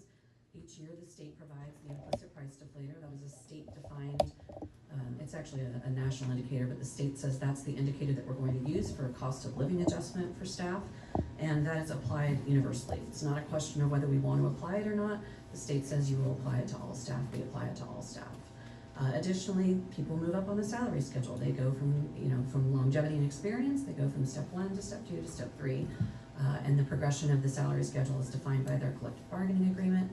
And finally, we have negotiated increases that also have an impact on the wage increases. And again, we provide competitive market-driven salaries, and we're happy to do that. Enrollment is also steady in our district, but often an indicator of some troubles in other districts. We have lost about 1,600 students over 10 years, but from last year to this year, our enrollment is up. So, and we anticipate another bump moving into next year, but it's not enough to solve the budget problem, and it does help to offset the $30 million. So that's been factored in. When we look at state funding, it's the paramount duty of the state, per the state constitution, to amply fund education. And I think that was the crux of the McCleary lawsuit. If you're not familiar with the McCleary lawsuit, it was a lawsuit that was in play for 5 or 6 years. It finalized in 2018, and the state legislature was charged with increasing the education component of K-12, or increasing the funding for K-12, and ensuring that we had adequate, ample resources. And you'll see in 2019-21 biennium, the state was investing 52% of its budget into the K-12 arena. And over time, that really has not kept up. And so that is part of the reason why we feel the crunch of revenues. We're not able to keep up with inflation. We're not able to keep up with the competitive market-driven salaries that we offer. And the state is not providing us with revenues in order to do so. We're seeing the effects of that in the current year. Our fund balance, which is our savings account, was at 2% of our full reserve. We actually have a board policy of 5%. I'll talk about that on the next slide. Getting ahead of myself. But the $11 million fund balance that we have in the start of the year was far lower than what we anticipated and what we want it to be as a board. There's no state requirement for what it should be, but it does need to be held for emergencies and for unexpected activities. We're seeing this year that our revenues are down. Typically, over a 10-year period, we were able to predict our revenues at 99% accuracy. And we've been very proud of that fact. This year, we've missed the mark. And part of that is we didn't understand some calculation methodologies that occurred at the state level, and other factors that have rolled into that. We're down $15 million in our revenues for what we anticipated this year. And that's problematic in anyone's budget. If your check doesn't come in at the rate you expected and you have expenditures that you anticipated covering, that's going to be problematic for your personal budget unless you have savings. And at this point, we're using all of our savings and then some in order to cover our expenditures for this year. So that puts the district at risk. Right now, based on our projections, if we ended the year today with everything that we know or think at this moment in time, we would actually be $3.5 million in the hole. We do not have the resources to cover all of the expenses that we have anticipated. So that's significantly problematic. Like I said, we want to have a fund balance. We want to have reserves available. This means that we actually have 0 reserves available for doing any kind of offsetting of unexpected costs or any kind of emergency. Our initial plan had been to increase fund balance by 1% each year, this year, next year, the following year, and we will not be able to achieve that plan as it stands right now. And this is just kind of a tagline of where our forecasting has been. Forecasting is not a perfect understanding of the finances. It's an estimate of where we think we'll be and how, based on spending trends and what we're seeing and the patterns that we have in the system and the way people are spending. And sometimes those patterns aren't comparative to prior years. We're spending a little differently this year because we don't have the federal stabilization dollars in the budget any longer, and so that makes things look a little different. And we try to get things into the system faster so that we have visibility around those expenses, and so that might help to make things look a little bit different. And so we're trying to factor in many different data points to get ourselves back to a strong financial position. Additionally, we've been making a number of moves during this fiscal year trying to correct where we're seeing the fund balance and the year-end go. And that would include, we're currently now freezing all P cards, purchasing cards. So, if you're a teacher or an office professional in a building, you've probably already been experiencing this because we are having the superintendent approve every P card purchase at this point to make a determination about whether we can actually afford that type of activity, that type of thing. I'm reviewing every purchase order that goes through to make sure that it's in alignment with what our needs are. I mean, obviously, we have to continue paying for utilities, but if we haven't received a service and we can cancel a contract, then we're investigating that and working towards doing that, and we've been doing that in a number of cases to try to right set where we're at in the current fiscal year. And then also trying to limit extra work and overtime as best we can to ensure that we have adequate resources at year end. Our goal is to at least have an $11 million fund balance, if not a $16 million fund balance at the end of this year, so that we have less pressure on us as we're working towards moving to our budget. But we won't have that detailed information until November.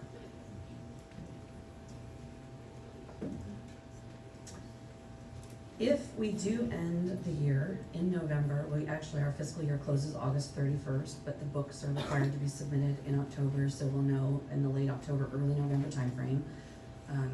We would be considered insolvent, and that would put the district into binding conditions.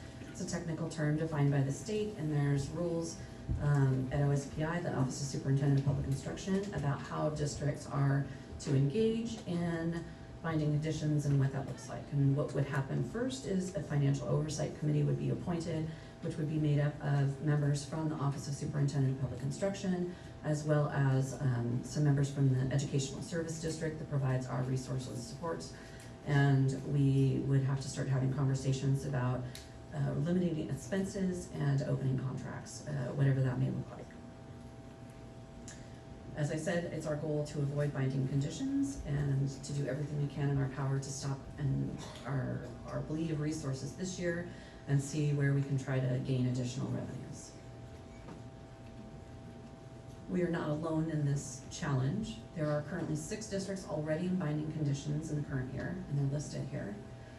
And we have been reported that there are 19 districts on a financial watch list. We are not currently on a financial watch list because we had a positive fund balance at the end of the year, and it didn't have any appearance at the end of the year last year that we would be in the situation that we're in right now. So we're not on that list, but 19 other districts are. So 25 of the 295 school districts in the state are currently facing financial peril, and we as a Tacoma School District representative group are now in a similar situation. So that's how we got to where we are today.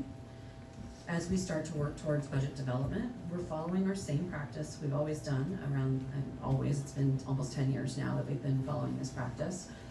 We follow a practice called budgeting by priorities. It's based in best practice around government, school district, financial budget development. We also use school staffing models for classroom allocations, and we have an administrative support model that's based on providing resources out to schools based on complexity of what's happening within those buildings, and so we're trying to develop equity and parability between these programs. Just one other point on that slide, sorry. We follow the state's legislative cycle. It's a 2-year cycle, so this will be our big year. Next year is just a modification, like an adjustment year. That's how the state operates, and we try to follow along with that because our revenues are so closely tied to what happens at the state level.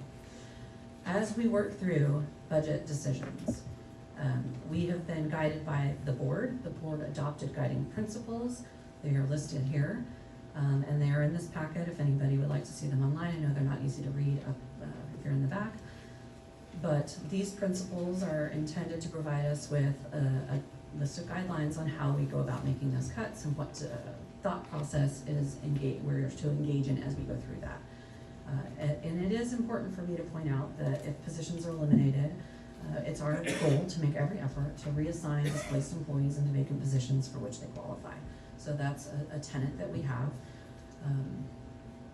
Where we're seeing our struggles with the state budget this year, we got an increase of just 5.7%. Now the state was in a significant budget deficit. It's 5.7 million. 5.7 million, thank you. 5.7 million. The state was in a significant deficit this year. I think they had a $14 billion deficit.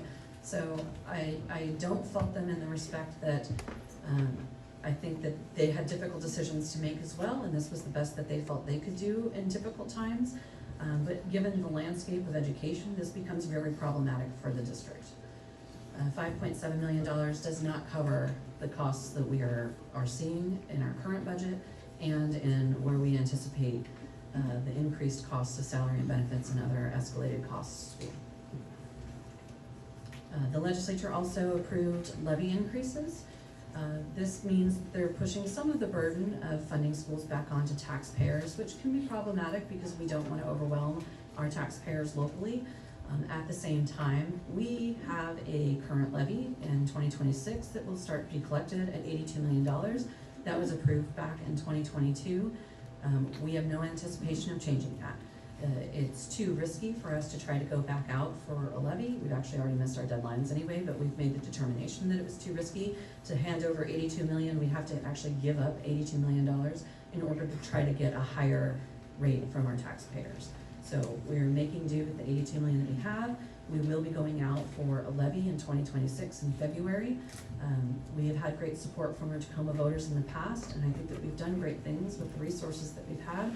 And so hopefully people continue to support our schools as we move forward, and we will likely be asking for increases at that point in time. The special education increases also came through. The state made a few modifications to the formulas that we have and how they make the calculations, and so we'll receive about $6.5 million of new resources for special education. However, I do want to point out, when I said that we have boxes, even within the basic education the general fund box, there are boxes within those boxes. There's a box for special education, there's a box for career and technical education, there's a box for the basic education program. There are all of these different boxes, and we have to live within the means of those boxes. I cannot take special education dollars and apply them to offset just general education classroom expenditures. I cannot take career and technical education and apply it into the special education program. And so we have to live within all of our means within these resources, and all of the costs, as Josh indicated, as an example with Head Start, all of the costs within each of those boxes is also escalating, which means you have fewer and fewer resources unless you get an increase in those resources to cover the increasing costs within those programs. From a state funding level, if 100%, if 100 teachers or let's just say staff, if 100 staff were defined by the state as part of our prototypical model and allocated out to us, 89% of them would be part of the model that the state says you should have 89 of these people. But the funding that they provide to help support those 89 people is only 64% of the cost. So as you see that gap widen, that means that we as a district are taking on a higher share, a higher cost share of all of the individuals that we are supporting. And you can see back in 1819, right when the McCleary lawsuit happened, we actually came really close. The state invested almost $4 billion of money into education, and that helped close that gap. That was the crux of that lawsuit. But over time, you'll see, and as we indicated, in the state not keeping up with what we believe is their responsibility in amply funding education at the constitutional level, we see that gap widen, and we see the impacts of that in Tacoma. We've been making cuts, and I know that administration will be one thing that we hear when we hear public testimony soon. I will say that we've gone down from 229 staff in 22-23 to 182 staff. Some of those staff are represented in office professional and professional technical, and some of those staff are exempt staff. But as a whole, the amount of resources that are being allocated for exempt is 5.2%, excuse me, 5.3%. And what the state says is the allocation for the prototypical is 5.2%. So we are in line with what the state indicates as it relates to the amount of administration that should be included. But I think it's important to note that the amount of administration that we have here also includes a number of different types of individuals doing many types of supports within our programs and are required for compliance purposes and ensuring that we actually oversee the programs effectively. Otherwise, we lose resources. That number says that April, we have made additional reductions since April. In 2023, we had a $10 million shortfall and made reductions of 22 administrative positions and $6 million in other expenditures. In 2024, we faced a $40 million budget shortfall. We cut 38 administrative positions and made $9.5 million of our overall staffing budget, and also reduced $20 million of other expenditures. What that means is we have been making contractive cuts over the last several years. We've run out of the easy stuff to make reductions to. I would argue those are not easy, and those are human beings that provide a number of supports and services to the kids, the community, and stuff. My apologies.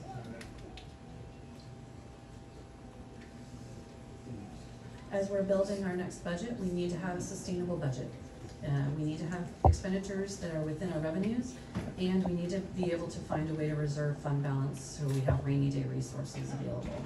That doesn't mean we're trying to get to 5% in the next year. We will not be able to do that. It will take several more years before we have the ability to do that, but we need to have at least something in reserves in case of an emergency. One single payroll for the district in all of our staff is about $11 million. So at a minimum, we should have that in a resource. We also will need to continue making reductions to positions because that's where all of our resources are located. 86% of the resources are there. On the discretionary side of things, we have made reductions again, and we've been working through those. However, I still have to pay the utilities, I still have to pay the insurance, I still have to pay the legal bills, and those are big bills, especially when they continue increasing. And with no reserves, that means that we can't just rely on our fund balance to help us offset. We have tried doing that, and we have done that in past years. We intentionally drew down the fund balance because we wanted to invest in the students that were in the system at a point in time. And what that ends up doing is, well, we're now in a situation where we don't have those resources available anymore. They're one-time funds when we do have them there, so. As an oversight of what we've done in our first phase of reductions, $5 million for discretionary, 9 exempt and admin positions, 105 provisional employees that were non-renewed, 59 certificated staff displacements, 118 educational support professionals displaced in total, and 30 office professionals, professional technical staff displaced. So I want to pause a little bit, specifically on a couple of these items. So 105 provisional employees non-renewed. The state requires us to let folks know by May 15th whether or not they have a contract in that space. So we have to notify them in that by May 15th. It's a legal requirement. So we have communicated to employees that this is for budgetary decisions. I'll wait until the people in the second room have finished. I apologize to the people in the second room. I made a horrible mistake. I told folks it was going to be my last mistake. I apologize. I apologize to you folks in the second room. We know that's difficult, right? We don't have all the information and all the puzzle pieces. So we've told them that in that. We have also told them that we will prioritize their rehiring based on our capacity to do so. Okay? I want to, the 59 certificated displaced folks, we have started to place those displaced folks. The 118, I want to thank the ESP leadership. They allowed us to reach an agreement this week. We were able to, in each funding source, there is new opportunities, sometimes by changing job duties a little bit differently. We were able to create some new jobs. We have to follow every CBA. That's just the requirement. And sometimes we have to walk through that with our labor partners on working through the fine-tuned details of that. And this week we were able to reach an MOU that allows us to work through a process that honors those employees first in that space. So we were able to get more of those positions out and people into those positions. And I'm going to be extremely clear here. It is not all the positions. So we will continue to work through those processes in that space. We have started to work through some of the displaced professional techs. I sent out an update in some of those progresses today. Is it today? Today. So I plan on sending updates every week on where we are with those. Thank you, Rosalyn, for letting me interject. Thank you. Just a few next steps for us. The governor has just signed off on all of the bills that were passed by the state legislature, and so we haven't had a chance to review those yet. We'll be looking through to see if any vetoes happened or if any impacts to funding occurred due to any of those shifts. Pardon me. And we, like Josh just indicated, the application process for our new MTSS positions that will happen for educational support professionals are being worked through. We're finalizing vacancies and reassignments for impacted office professional and professional technical staff. We're working with our displaced certificated staff to try and find placements in positions that have remained open. We have a number of critical positions that have to be filled. We need to have teachers in classrooms, that's critical. And we have also been working to implement pay to participate, which is an athletics fee for participating in sporting activities, which we will talk about a little later this evening. And then we do still have budget reductions that are coming. We have not finalized our budget. We have not finalized making decisions about our positions, and so I don't want to give false hope that this is the end, unfortunately. And it seems that on a regular basis in this point, we are finding more and more Easter eggs of cost impacts that we keep having just plop on our front door. As I indicated, the $600,000 of insurance bills, things like that. And then finally, we have to adopt a budget and have a budget hearing. So those are the next steps that are occurring. And for those of you who want to get more information about our budget, want to have information about past information that we've shared, please feel free to pop the QR code into your phone. This will take you to the budget website where we've archived many, many documents around our finances. Mr. President, members of the board, and community broader, and folks in the room, in the second room, and those outside, and everyone else. You know, I hear from folks all the time, and it's not lost on me that folks are not only vulnerable, they're scared. It is an extremely tough time. There is some misleading information out there, and I wanted to talk through some of that information. We collectively, the folks in this room, the folks that work in this organization, have worked really hard to build a strong team at all levels of the organization. We've done that from recruiting each other as neighbors, as colleagues from around the region. We've worked hard to retain staff, as evidenced by our retention rates. We've done this with your leadership by offering competitive, market-driven wages at every level of this organization. I remember the day, July 1st, 2021, we had a courageous conversation to make sure that people we were taken care of. And people deserve it. And I get people that call me, write to me at all levels, not only administrative, but at all levels, and say, cut this, cut that, those people that. And every employee works hard here. I see you, I hear you, and you belong, everybody belongs, but you shouldn't make over $200. Excuse me, ma'am.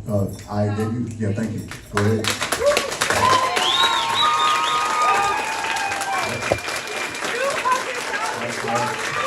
Ladies and gentlemen, I appreciate it.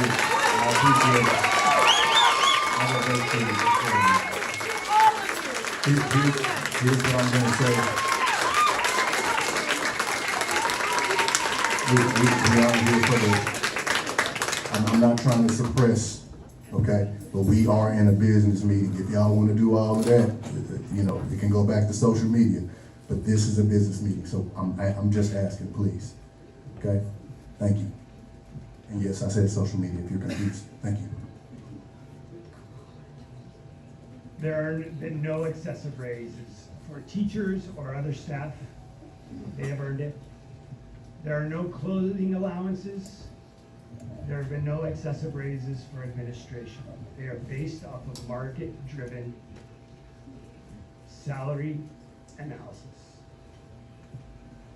As a result, the teams, the community partners, every staff, whether it's a bus driver or nutrition services, an ESP, a classroom teacher, have helped produce some of the highest graduation rates in the state, national attention for programs like Whole Child, Maritime 253, Jobs 253. And we know disrupting what has been built due to the many constraints outside of the control is frustrating and disheartening. It's even maddening. We have analyzed, investigated, inspected programs and practices for efficiencies and effort and right size and created sustainable structure for the future with kids at the center of those decisions. We're doing our best to provide accurate and timely information. We answer questions, we return phone calls, and we respond to emails. You can get information on our website. You can go to the budget website. And I know it's hard, but I am gonna ask that you consider a few things. Because I have seen some of the ugliness, and not just about administration, but also about other educators in the system. let's try not to blame. Let's try not to make people feel vulnerable online. We will follow our agreed upon CBAs and the contracts that we have given to individuals and the laws. Don't blame staff at any level for working hard over a lifetime, furthering their education and making a career by helping students by saying they don't deserve something. Don't make up information and discredit people. I understand it's my job to relentlessly find resources to shape new jobs. That's what number 8's about. Find new jobs, new opportunities, different job title, create new things. I understand it's my job to keep students first and support staff. And yes, I understand it's my job to take the blame, as I've heard. So as we move forward, we are going to get through this, and we will need to heal. Please consider modeling the way for our kids.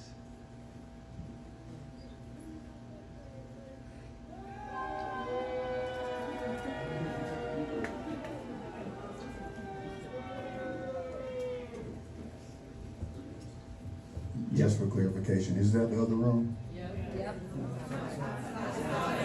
Okay, I just want to be sure, because I'll clear it all out if we got to clear it all out. And we all know how they follow instructions. Go ahead, Josh.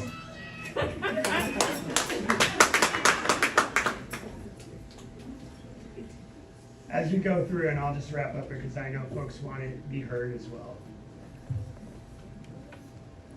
At some point, we're going to be on the other side of this, and people are going to have to look at each other in this space.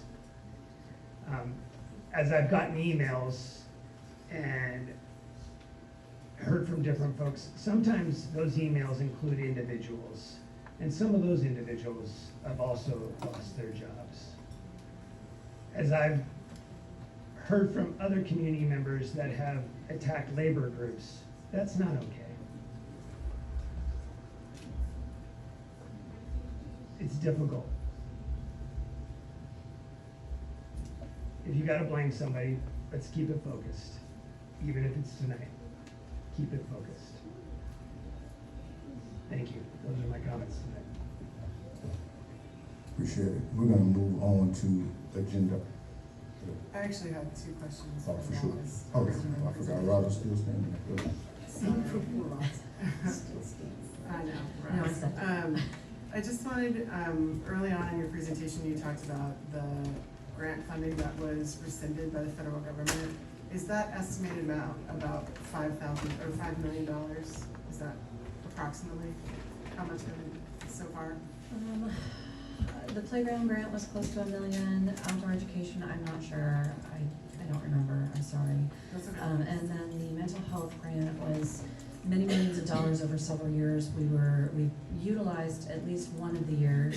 About 2.6. Yeah, 2.6 is what was left of that we will no longer have access to. And then it's really more of a comment around the fund balance. I recall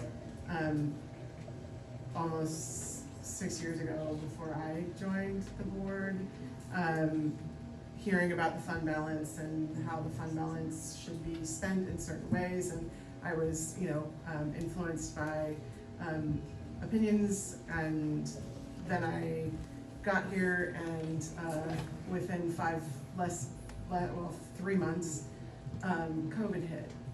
And I remember at the time when we were very unsure of how long we would be able to pay staff. And that really was eye-opening to me to understand why the fund balance is set the way it is, the importance of it, because we literally were looking at not having the ability to pay staff when we were forced to close our schools. And so I think that contextually, it's really easy to forget where things have been at. Finances have fluctuated so much in 5.5 years, in part because of COVID recovery funds, the impact of just responding to COVID, but I just think it's important. I just wanted to just verbalize that until I was here, I didn't understand fully the importance of why the policy exists and why that funding source is there, because it is literally for emergencies, and we have seen that we needed it, and we almost didn't have enough at that point. And so I think there are a lot of opinions about the fund balance that I've heard over many, many years, and I just think I wanted to surface that like it was a very, very concerning period of time to consider what will happen if we run out of our fund balance back in the early part of COVID, and how are we going to pay our staff. And that was a big, big focus and conversation, was how are we going to take care of our staff in that situation. And so I just wanted to share my thoughts and perspectives about specifically the fund balance.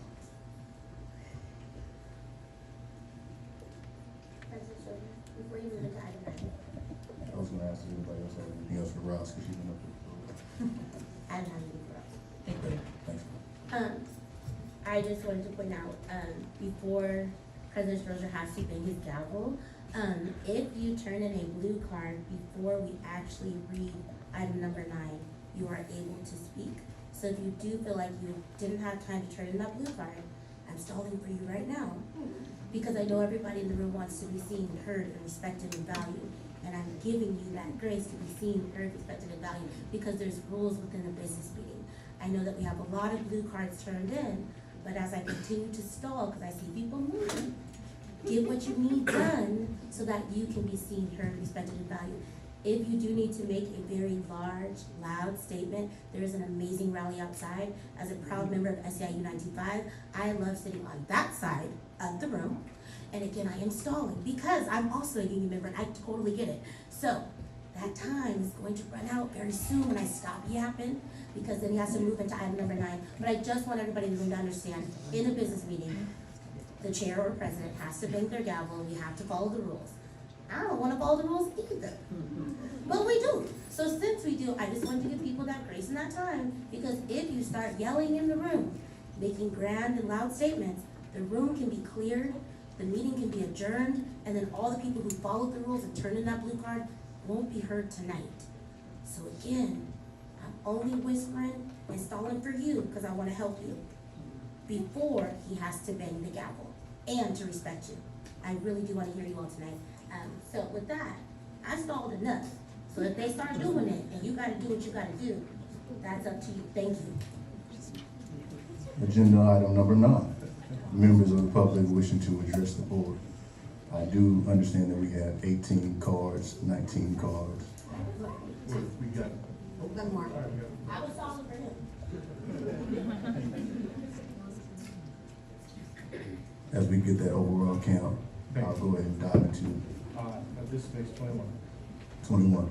21. We still do it at the same time. Yes, obviously, policy 1430 says the president may reduce the time given the number of speakers. So we have 21 speakers this evening. So typically we have 3 minutes, but looking to go down to either 2 or 1 minute based on the number of people speaking.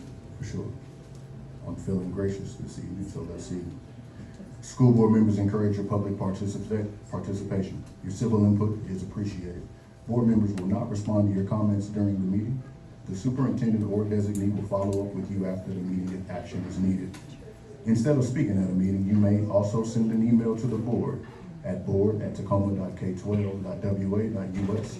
Please contact the board and office in advance of the meeting for disability accommodations.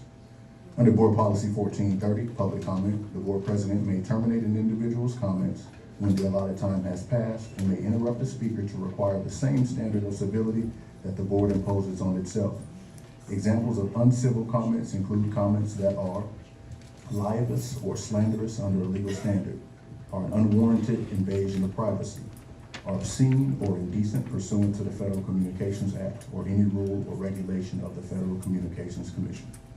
violate school district policy or procedure related to harassment, intimidation, bullying, or discrimination, incite an unlawful act on school premises or violate lawful school regulation, or create a material and substantial disruption of the orderly operation of the board meeting. The board as a whole has the final decision in determining the appropriateness of all such rulings and can maintain order by removing those who are disruptive. However, the board recognizes the distinction between uncivil discourse, which it will not tolerate, and comments about the board, the district, and/or staff that are negative yet still civil in nature. The board will exercise its authority to maintain order in a content-neutral manner. There are two ways that you can give public comment. One is verbal. We, as you heard, have 21 verbal comments this evening. You may have up to, I'll just say, the general counsel will call your name when it's your turn to address the school board. Please speak into the microphone. Tonight you'll have up to 2 minutes to share your comments. Or if there are a large number of speakers, time may be limited at the president's discretion. 2 minutes it is this evening. Option number 2 is written comment. There are 18 written comments submitted and they are attached to the agenda and linked online if you would like to access them. Ready to get rolling, General Counsel? Yes, and if you hear a name called, we'll call 2 people at a time so the next person can get ready. And if you're in the overflow room and you can hear my voice, if you hear your name called, please come on in so we can have the next person ready after the first person's done. So the first speaker we'll have this evening is Nolan, no last name provided. And then the next speaker after Nolan will be Kylie Water. Nolan, N-O-L-A-N. Okay, check.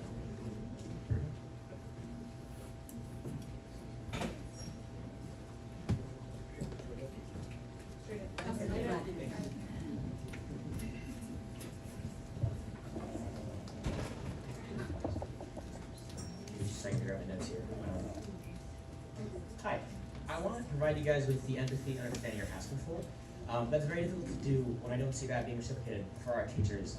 And it seems to me that you don't understand the impact they have and the broad details that they have. And you choose to focus on the nuance of individual budgets, of what is going on at higher levels, rather than focusing on the pure power and importance of the things that these teachers hold.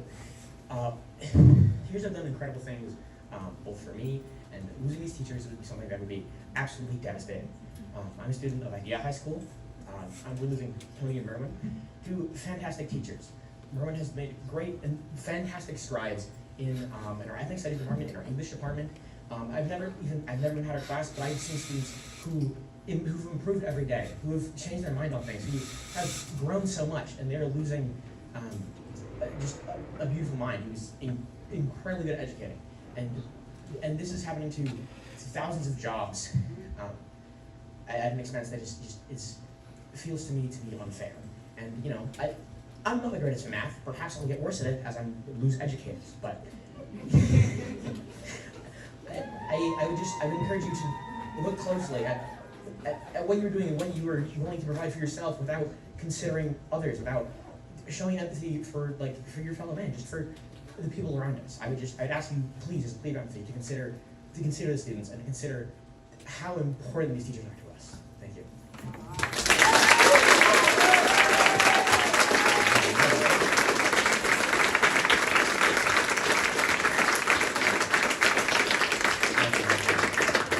Our next speaker this evening is Kylie Waddle, followed by Alicia. Kylie Waddle. Oh, she left. Okay. Well, we'll keep it to the side just in case she didn't actually. So we've got next speaker will be Alicia Blakefield, followed by Sol Elowal. And I apologize for the pronunciations for the difficult handwriting. I'm Alicia Blakefield, parent of 2 elementary students, and I also am the enrollment secretary at Washington Elementary. I have been there for 3.5 years, started as recess supervisor, and I was lucky enough to get a full-time job there, which I loved my job. I work there for the children, and they know it.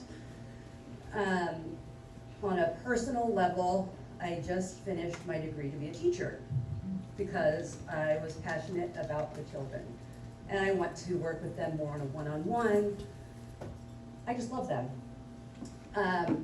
I took pause on student teaching though, just because of federal environment, state and local environments for being a teacher. It doesn't look positive, and I love my job, so I'm gonna stay where I'm at because I'm still helping students every single day. So for the legislature, if you're listening, we do need dollars to keep people wanting to be teachers in schools that have good scores and districts that have good scores where children are thriving. It's unfortunate for everybody that wants to be a future educator. And then some bullet points just for maybe people watching who don't understand. We lost our building para. She is applying for another job. Some facts on that: she makes $26 an hour, which is under the, it's $8,000 over the federal poverty rate. She has a child. She knows every one of our 360 students by name and interacts with all of them, both for behaviors, encouragement, recess, lunch, anything and everything we could ever need. She is a fantastic human. So yes, she will probably get her job back, but she is still making under poverty wages. Living wage in Tacoma is $46 an hour, by the way.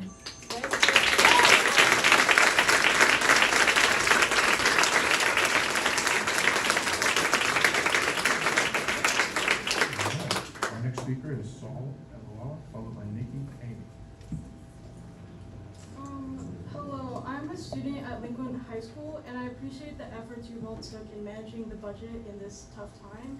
But I would like to speak about how the budget cut affects students. In recent years, these funding cuts have resulted in the removal of programs and teachers specifically targeting language, trade, and art-based programs. While this may seem logical from a financial standpoint, this method of budgeting fails to consider how the removal of such programs can affect students. Last year, the Chinese language program was cut from our high schools, and despite Lincoln's continuous trips to China, our former Chinese teacher, Mr. Burke, was removed from the school. Mr. Burke had a large impact on myself as well as other students during his time as a Lincoln teacher, creating a safe, inclusive classroom environment that helped us to learn and grow. When I first started his class during freshman year, I was afraid of public speaking, but now, thanks to my time in his class, I've become comfortable presenting in front of a large audience. Mr. Burke was the teacher I would lean on for support when I was struggling in school. So when I learned he wouldn't be returning this year, I was devastated. In his absence, it's been harder to motivate for myself for school and manage my stress as I no longer had the safe space of this classroom. I was not the only student who felt like this. A fellow classmate and friend of mine, Roxana, switched to the Running Start program this year due to his layoff along with the retirement of another teacher that was also caused by budget cuts. This year, I believe we will see a similar reaction from students as a result of these budget cuts and removals. One new teacher this year, Profe Jesus, has had a similar impact on students. He is very admired by his students and has helped motivate many of his students to take school more seriously. Like many of the teachers being let go, this is his first year teaching. The idea of getting rid of teachers due to their lack of experience is unfair, as how are they supposed to gain experience if their job is taken away due to lack thereof? Furthermore, programs being defunded are classes that operate differently from school. Students' core classes, meaning students can gain new perspective skills by taking these classes and discovering new passions through them. Language programs in particular are extremely important due to our diverse community, so I ask if you please consider student voices when removing programs and teachers from schools, as their education will be affected by these changes. Thank you.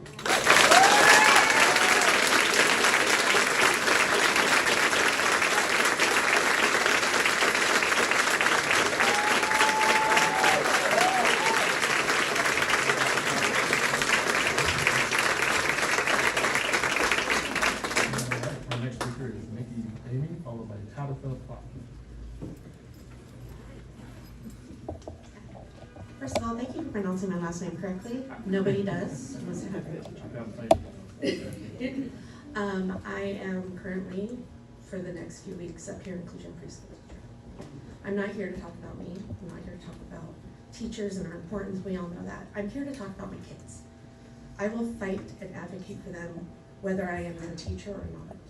We have kids in my program who need the program, and they're being put into inappropriate placements where their needs will not be met, where their time will not be met.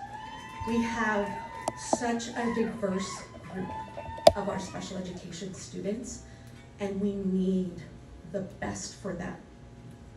Cutting us as teachers and cutting our paras is not what's best for them. But I will take the displacement as long as I get to speak for my kids, and I will continue to do so.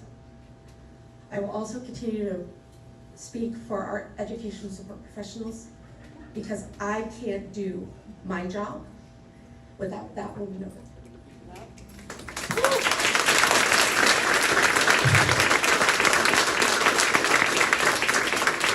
ESPs are just as valued and important as certificated staff.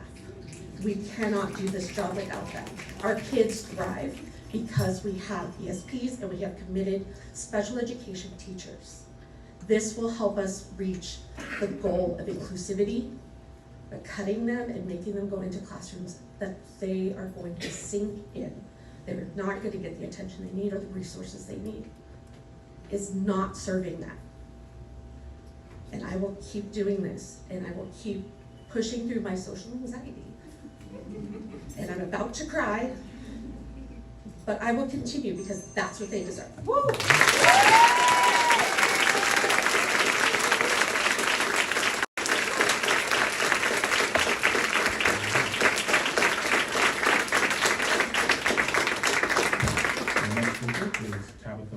Followed by Jennifer Boutel.